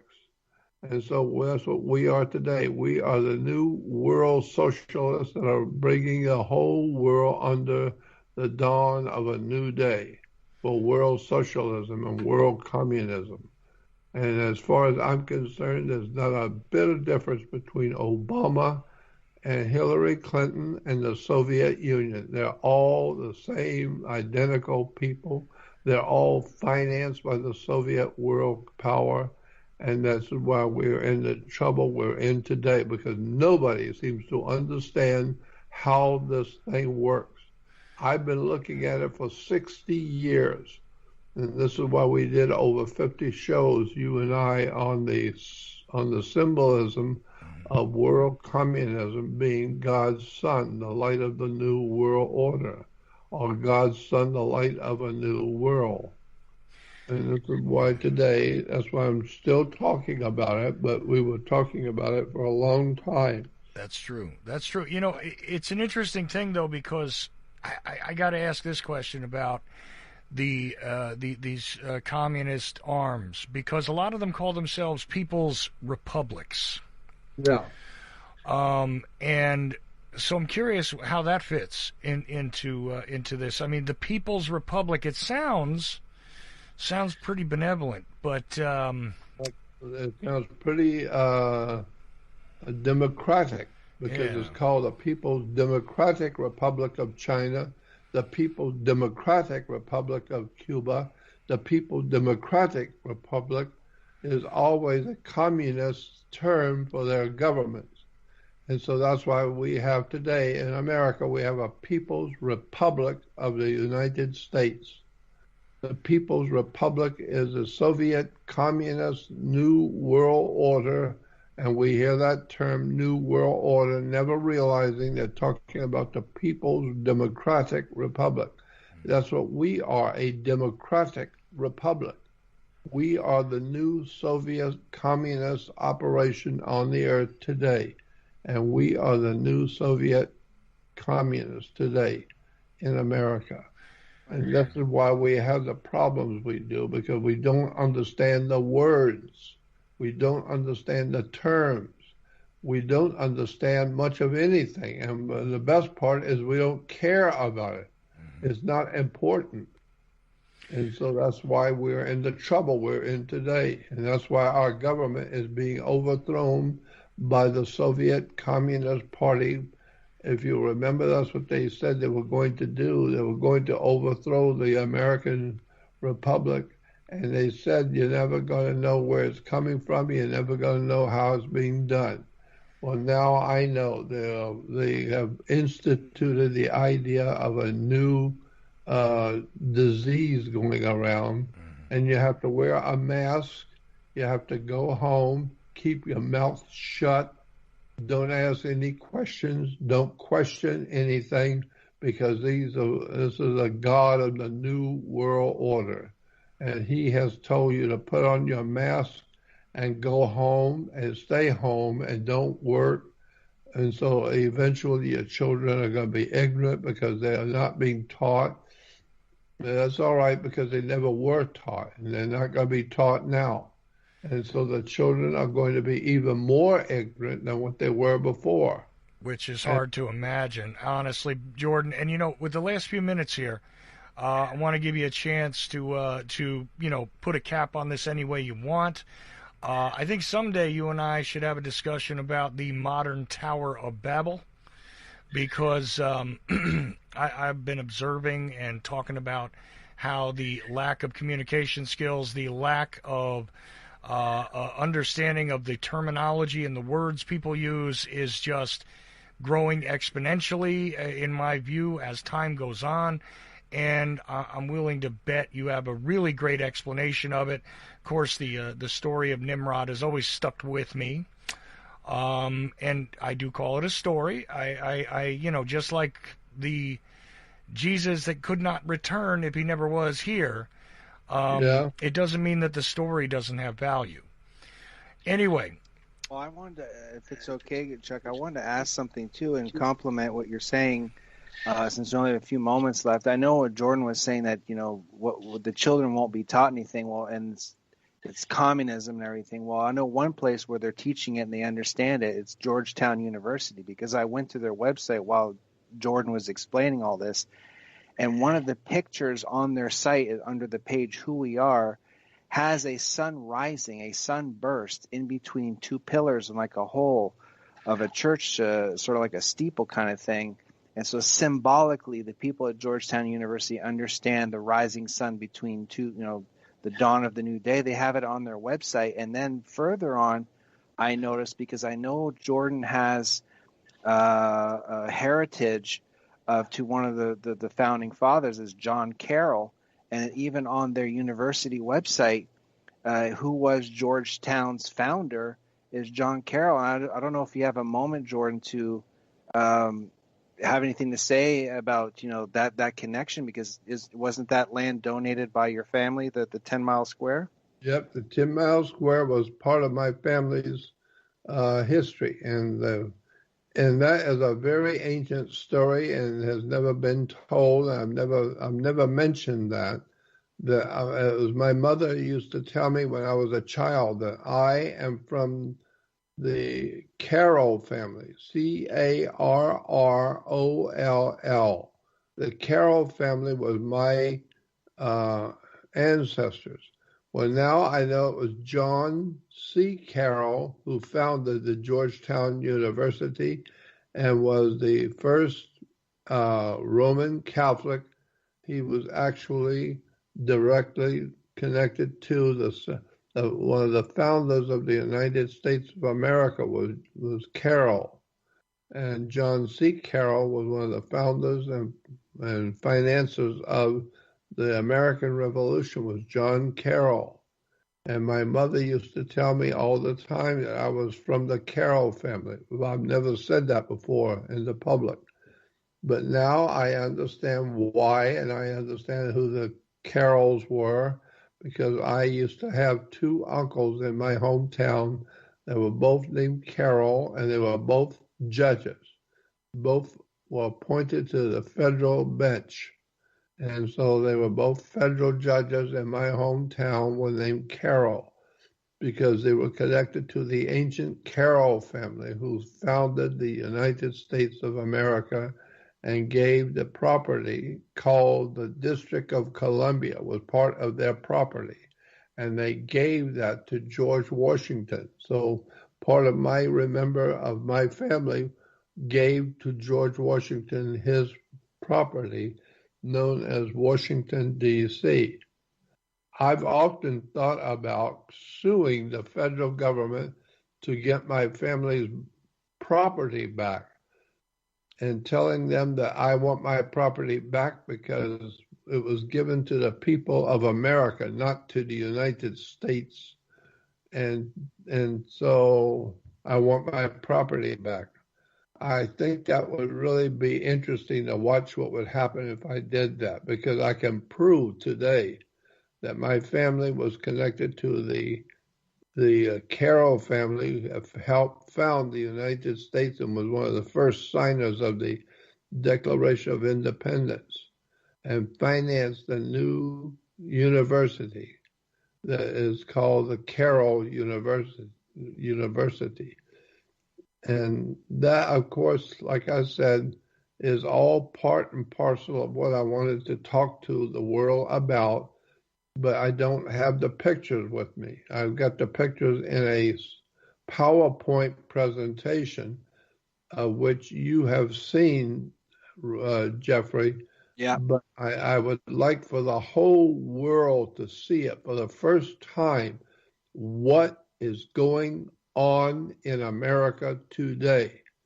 Most people have never heard of this story and know nothing about it and have never heard anything about the story. And that's why I wanted to be able to show the whole world what is going on today. And there's no Jesus coming back because he was never here to start with. And this whole idea of the dawn of a new day is actually the dawning of the sun on the new world order.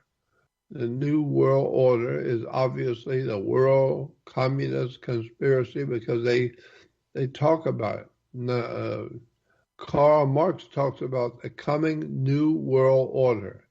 And today we now hear all over our news and all over television and all the publications of the world are talking about the coming of a new world order.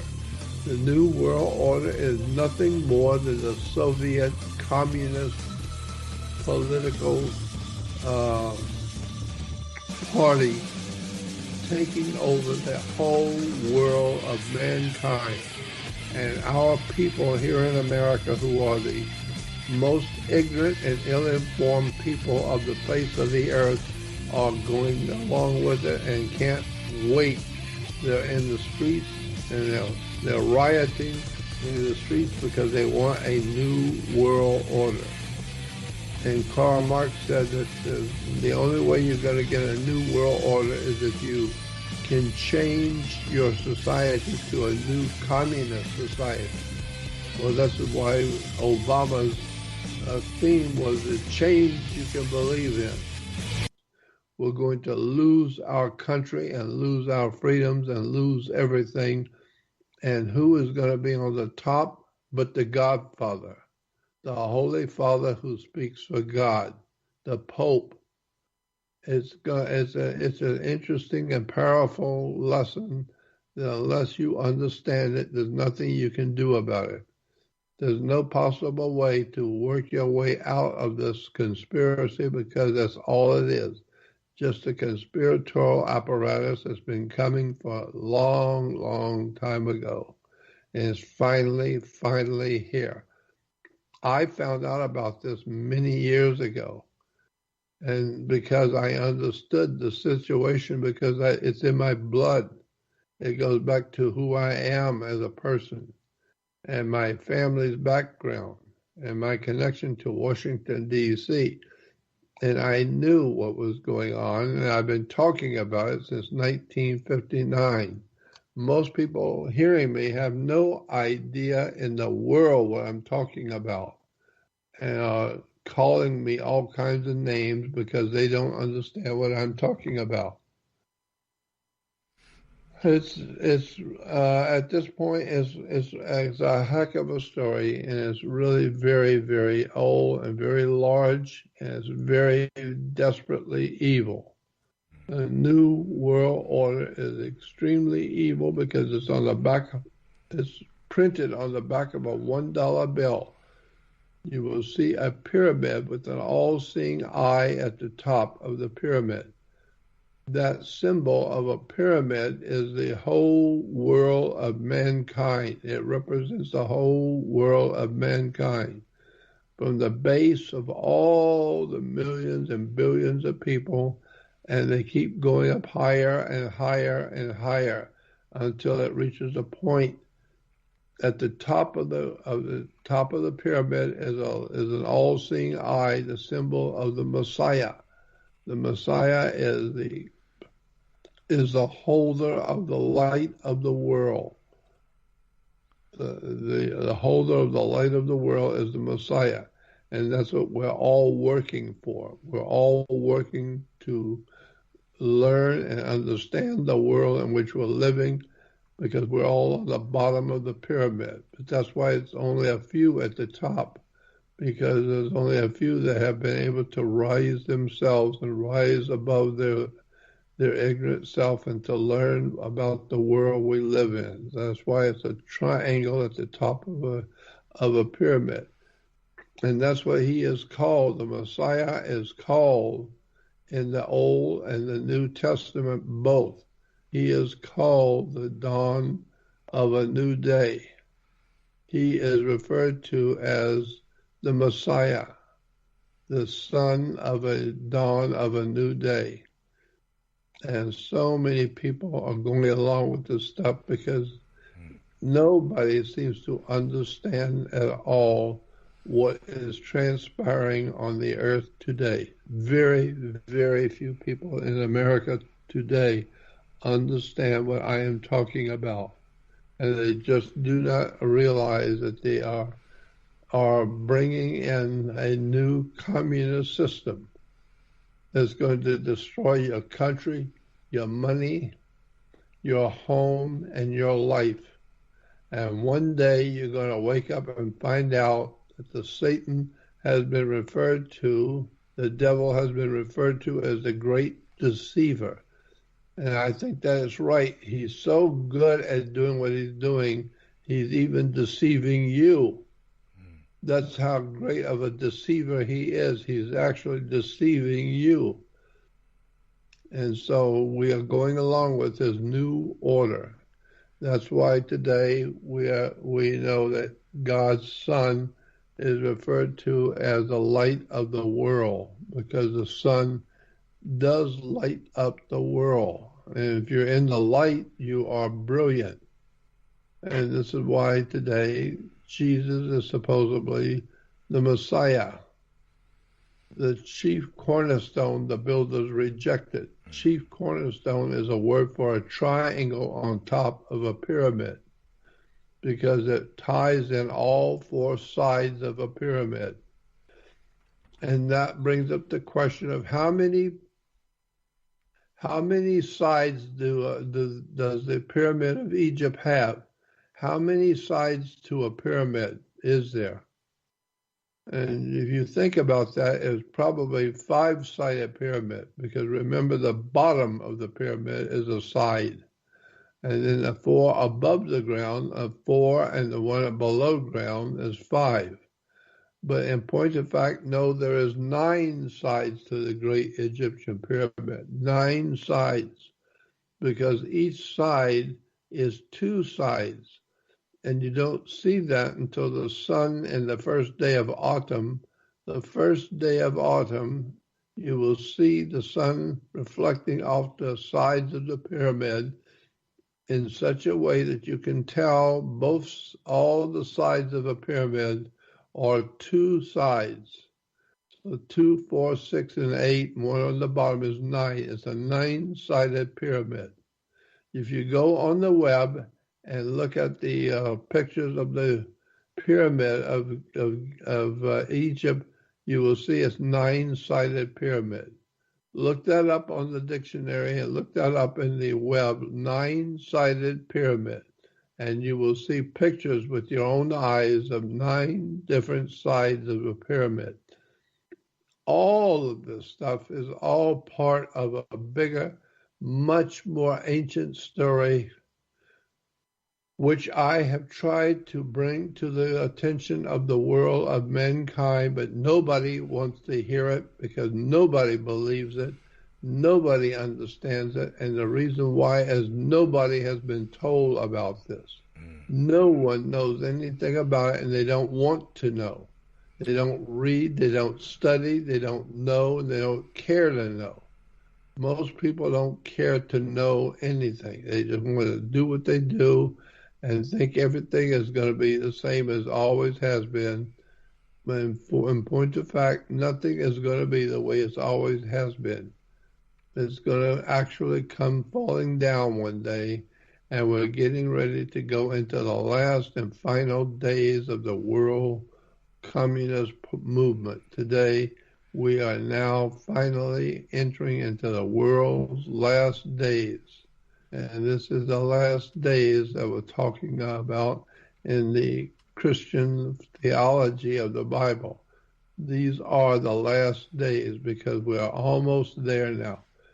We are real close to a complete and utter takeover and a collapse of Western civilization by the World Communist Party, because Hillary Clinton is herself, and Obama himself. They are both members of the Soviet Communist Party, and they have been working hard to bring about the end of our system of government and our system of religion.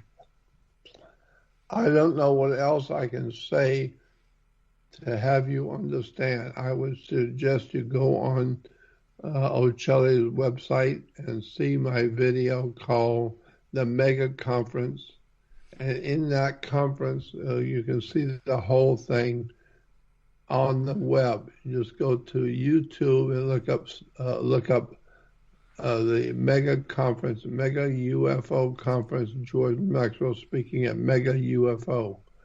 And then you will see the entire 2-hour lecture I did with pictures, all the pictures that will show you what's going on in America today.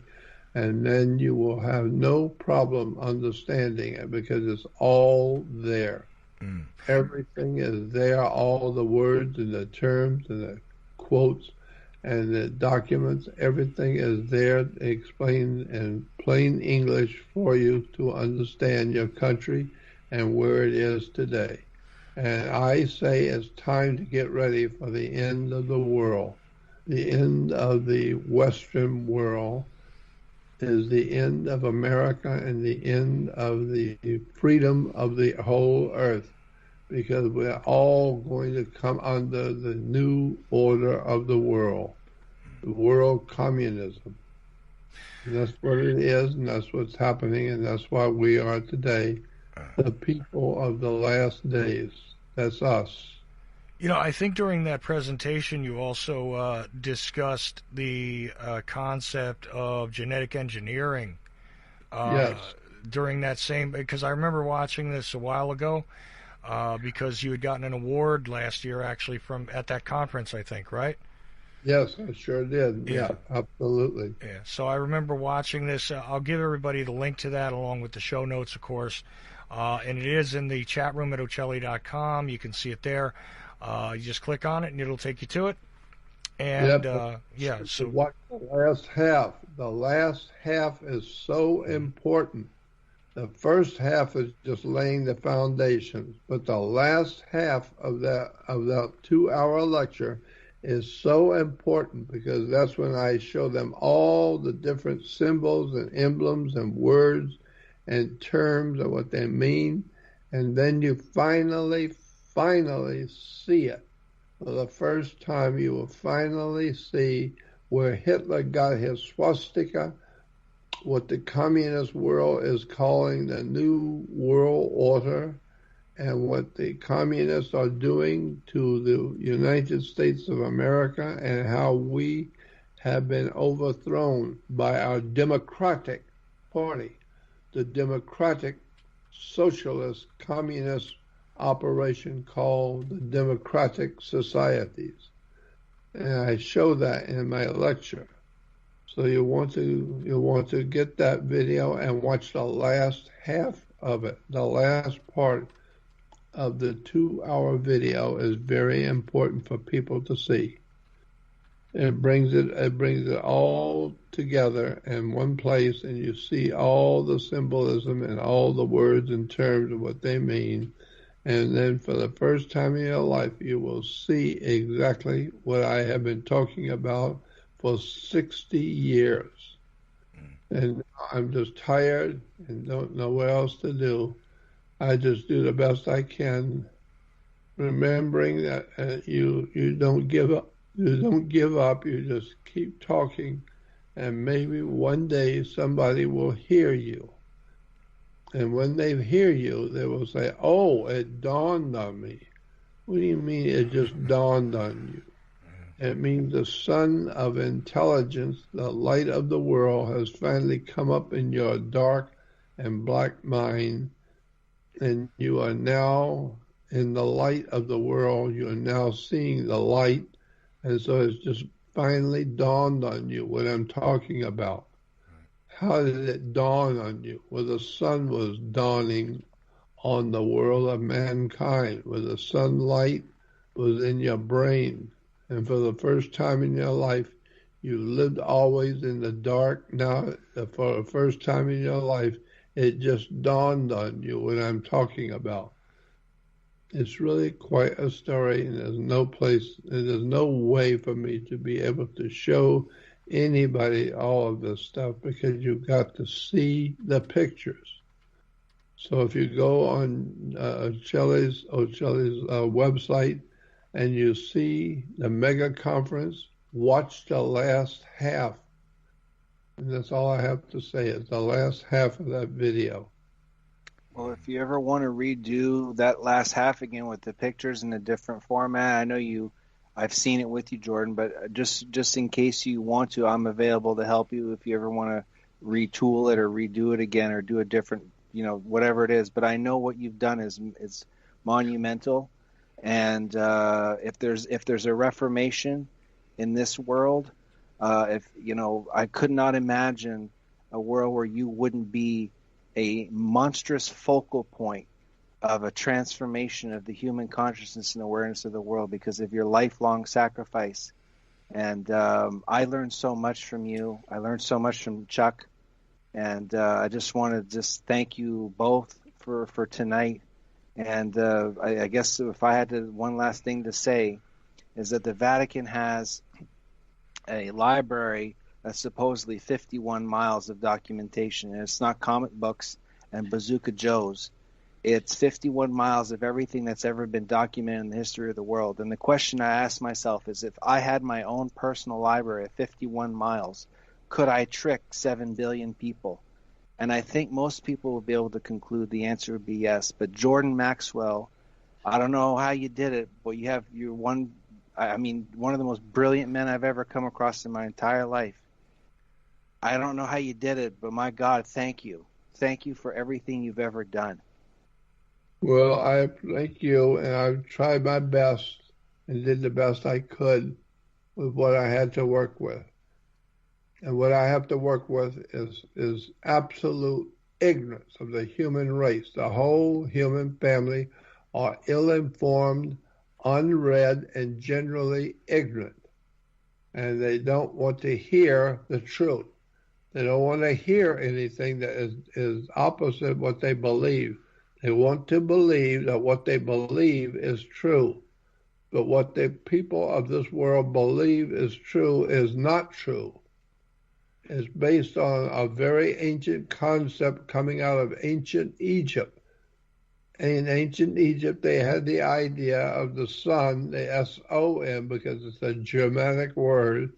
In German, the S-O-N is not S-U-N, but actually S-O-N is S-U-N. That's why we have to go to church on Sunday. That's why we go to church on Sunday, because it's a day of the S-U-N, not S-O-N. You know, you brought up the Vatican Library. I'm just out of curiosity. I mean, I know, Jordan, you've had access to a lot of interesting archives. Have you ever actually attempted to visit the Vatican Library? Because I did once. And I don't know what the system is like today. I was there at the Vatican once. I took a tour of the Vatican, and I went through the back way. I went all the way around the Vatican to the back door. And I was taken in through the back door, and I was shown all of the incredible stuff that the Vatican has never shown the world at all. I saw it all from the back door, and that was really quite an experience. I never got to go through the back door. The way that I got in, though, was by getting permission to sit down at one of these desks, where you can literally request things, but you got to know what to request. Yeah, that's true. You're right. I'm not saying that that's full access to anybody, and I'm not saying that that's the system that exists now, but in the 90s, that is the system that existed, 30 years ago. I mean, I imagine they've updated with computers and things since, but you going in the back door, maybe you got to see a bunch of things that, even 99% of those of us who figured out the way to get to one of those desks were not permitted to see unless we knew exactly what we were looking for. And isn't that the key here? You have to know what you're looking for. You have to educate yourself. You have to study these things for yourself. I'm not telling Jordan Maxwell this. I'm not telling Jeffrey Matt this. I'm telling you guys listening that you must examine these things and you must question everything. But we're told not to question. We're told to put on your mask, stay 6 foot apart, don't get near anyone, go home, and we hope you die. Go home and lay down and die. Put your mask on, keep your mouth shut, and we hope you die. And Well, that's where we are today. And if you want to get, a very superficial example of how Jordan, I think, is so unbelievably accurate, you just take a look at the word corona, and that is related to the sun. And so we have the coronavirus epidemic, and we have one of the main institutions that is supposedly near God's status is called the CDC. And on the front sign outside of their institution and the headquarters is a blue background with white lines going up like a sunburst of sun rays. And if you really want your conspiracy to move in the direction of collapsing America and collapsing all liberties, because we don't think we were ever free, but that's just my opinion, you go ahead and you have controversial companies and that do all kinds of bad things that ended up with a company called Solar Winds. And so you have a coronavirus, you have technology of solar winds involved with all kinds of back dealing kind of stuff, and you have sun symbolism everywhere, even with the Georgetown University. It's all up on the hill. It's all connected to the idea that this is a solar cult, and the only way I was even possible to even begin to understand all this is because of your lifelong sacrifice, Jordan, going to all those seminaries and all those libraries. And I was lucky to go with you just a handful of times to see how you really operate. And my God, I don't know how you absorbed and processed that kind of knowledge to be able to just put this out there in a way that you did, like at that Laughlin conference, especially like you said, that second hour, where you help people perceive that possibility and see it with their own eyes, not just talk about it. So it's just something I want to add, because the whole conspiracy happening today is around the coronavirus. It's a sun symbol. It's a sun psychology. Even the companies that are crippling America, they have sun symbolism peppered throughout different places that played key parts and key roles. So I don't know if either one of you gentlemen will agree with that, or the listenership, but that's just my 2 cents. Well, I think you're right. And I have always known, I've always understood the symbolism and the words and the terms. But so many people are so shallow, they don't know what the symbols mean. They've never been told by their parents what to believe and how to think, so they don't think at all. And when everybody's thinking the same thing, that means that nobody's thinking at all. No, absolutely true. And it's curious how they use this terminology, solar winds. Funny, in the news recently, that was something that was launched against, guess what, the United States government by allegedly Russian assets. And it's so strange when you take a look at why it is things are named the way they are. There are no accidents. And it's a rather curious thing. And again, it's one of these things that Jordan has been absolutely essential in teaching me, is sometimes you need to step back and take a look at what's right in front of your face, which is quite often they're telling you by naming things a certain way. They're telling you by showing. I got a good one for you about this. You want to talk about an odd sunburst, and I don't know why it is they're using the color purple, but they are. If you take a look at what's allegedly a photograph of a virus, which is not a photograph of a virus, kind of resembles a sunburst also. Yep. So, just saying, and I still have put out the challenge, basically, show me a photograph, and when you go down to it, they say, they can photograph many things microscopically. They show you what it does to blood. They show you this, that, third. Photograph a freestanding virus. Go find it. Yeah, right. I can't find one. Okay, I'm just saying, but when they decide to illustrate this, what does it look like? A spiky-looking ball. Well, if you look overhead, at the sun a little bit, not long. I'm not telling you to burn your eyes out. But if you do that, kind of resembles what's right over your head already. I'm just saying it's an observation. What do you think about that, Jordan? The fact that no matter what, the symbols will be recycled, repurposed, and, quite frankly, twisted one way or another. That's right, and it means that you are not seeing it because it's over your head. There you go. There you have it. Go ahead, Jeffrey, sorry.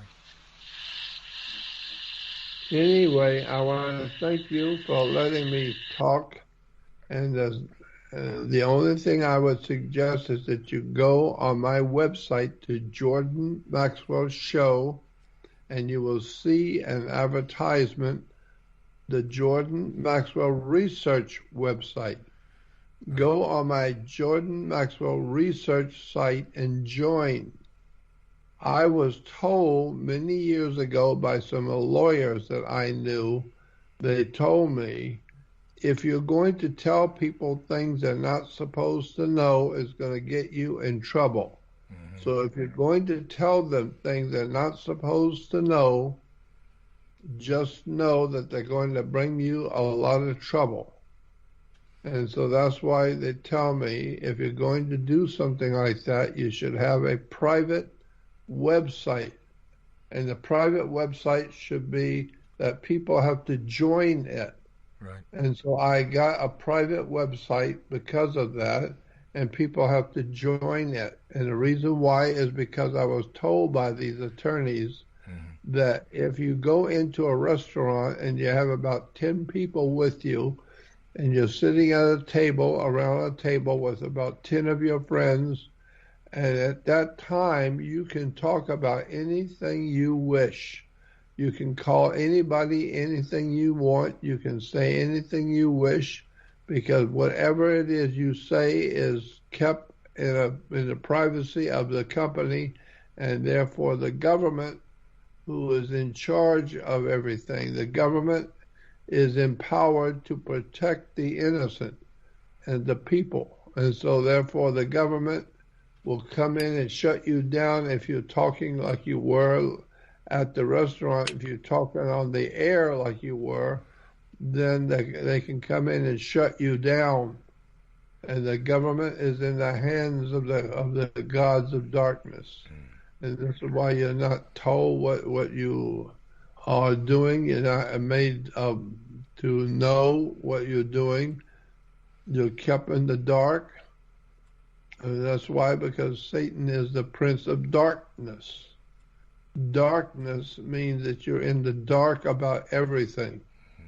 And I said, if you hear this video, the first part, I said that I was born and raised a Catholic. And I talked to the nuns in the Catholic school the day before the confirmation class. We were told as children that there's a special mass that's being given for us children. It's called a confirmation. And so the nurse and the nun told us that tomorrow night all of you children have to be in church. All of you must be in church because there's a special mass just for you. And we were told that the bishop who's going to be in town to officiate over the mass will be able to ask us, possibly he will ask us if there's anything we'd like to question about our faith, he will try and answer. And we were told if he does that, he may do that. He may ask you children if there's anything you want to know, he'll try and answer. And so, sure enough, the next night after the ceremony was over and we were all confirmed Catholic, the bishop asked, is there any questions that you children have about your faith? And I stood up, and so everyone could see who I was. And I said, yes, Bishop, I have a question. I said, my father works with torches like a welder. and he lets me play with torches once in a while to show me how dangerous they are and how important they are. Mm-hmm. And I said, if I was standing here and I had a torch and it was on fire, and an angel appeared to me, because we say in the Bible, angels appear to humans. If an angel appeared to me, could I take my torch and burn the angel? Would it hurt him? And he said, no. And I said, why not? And he said, because angels are spirits, and you can't burn a spirit. You can't even see a spirit, much less burn one. You have to have wood or paper to burn. But you're not going to burn a spirit because you can't even see a spirit. It has nothing to burn. Right. And so I asked him, I said, well, why isn't I told that I might go to hell where my spirit will burn forever if you can't burn a spirit? And he looked at me like a deer in the headlights. He never heard such a question like that. And I was told by the priest that was standing next to us, sit down and shut up. Mm. And so I realized then that the priest and the bishop of the Catholic Church did not know what he's talking about. He's just mouthing off what he's been told to tell the people. He doesn't know anything. Of course. Well, that is their basic design, Jordan. I mean, they're just meant to impart certain information. And really, quite honestly, I mean, look, I don't question anybody's personal faith, but organized religion is there to keep you organized. That's right. And that's really all there is to it. But again, everybody, we've gone over time here, but I do urge you to go over to JordanMaxwellShow.com. Not sure exactly how we're going to release tonight's podcast, but we will get it out there. As per usual, Jordan, I stand by the agreement I always made with you, which is we will make sure that everything you had to say gets out to everybody. And I can't thank you enough. Also, I can't thank Jeffrey Matt enough. So, again, both of these gentlemen's websites, jeffreymatte.com, JEFFREYMATTE.com, and the only website that is Jordan Maxwell's. Because, you know what? If you just do a general search on Jordan, you might come up with other things. But where that research society is, which Jordan talked about, which I am a member of, by the way, you know what? It's only at the only website that is Jordan Maxwell's, which is JordanMaxwellShow.com. And that's where you got to go to get in touch with Jordan Maxwell, to actually, if you want to make a contribution to his well-being, you can do so there. If you want to email Jordan, you can do it through that website. If you want to make a purchase to, again, support Jordan's work and everything else, that's where you go. So JordanMaxwellShow.com is Jordan Maxwell's only website. And Jeffrey Matt's website, JeffreyMatt.com, I think, is Jeffrey Matt's only website. But all of that aside, I appreciate both of you guys for doing this with me, and I can't thank you enough. No matter who you are, where you are, remember, I'm merely Ocelli. All of you are indeed the effect, and we'll figure out a way to release this. Enjoy.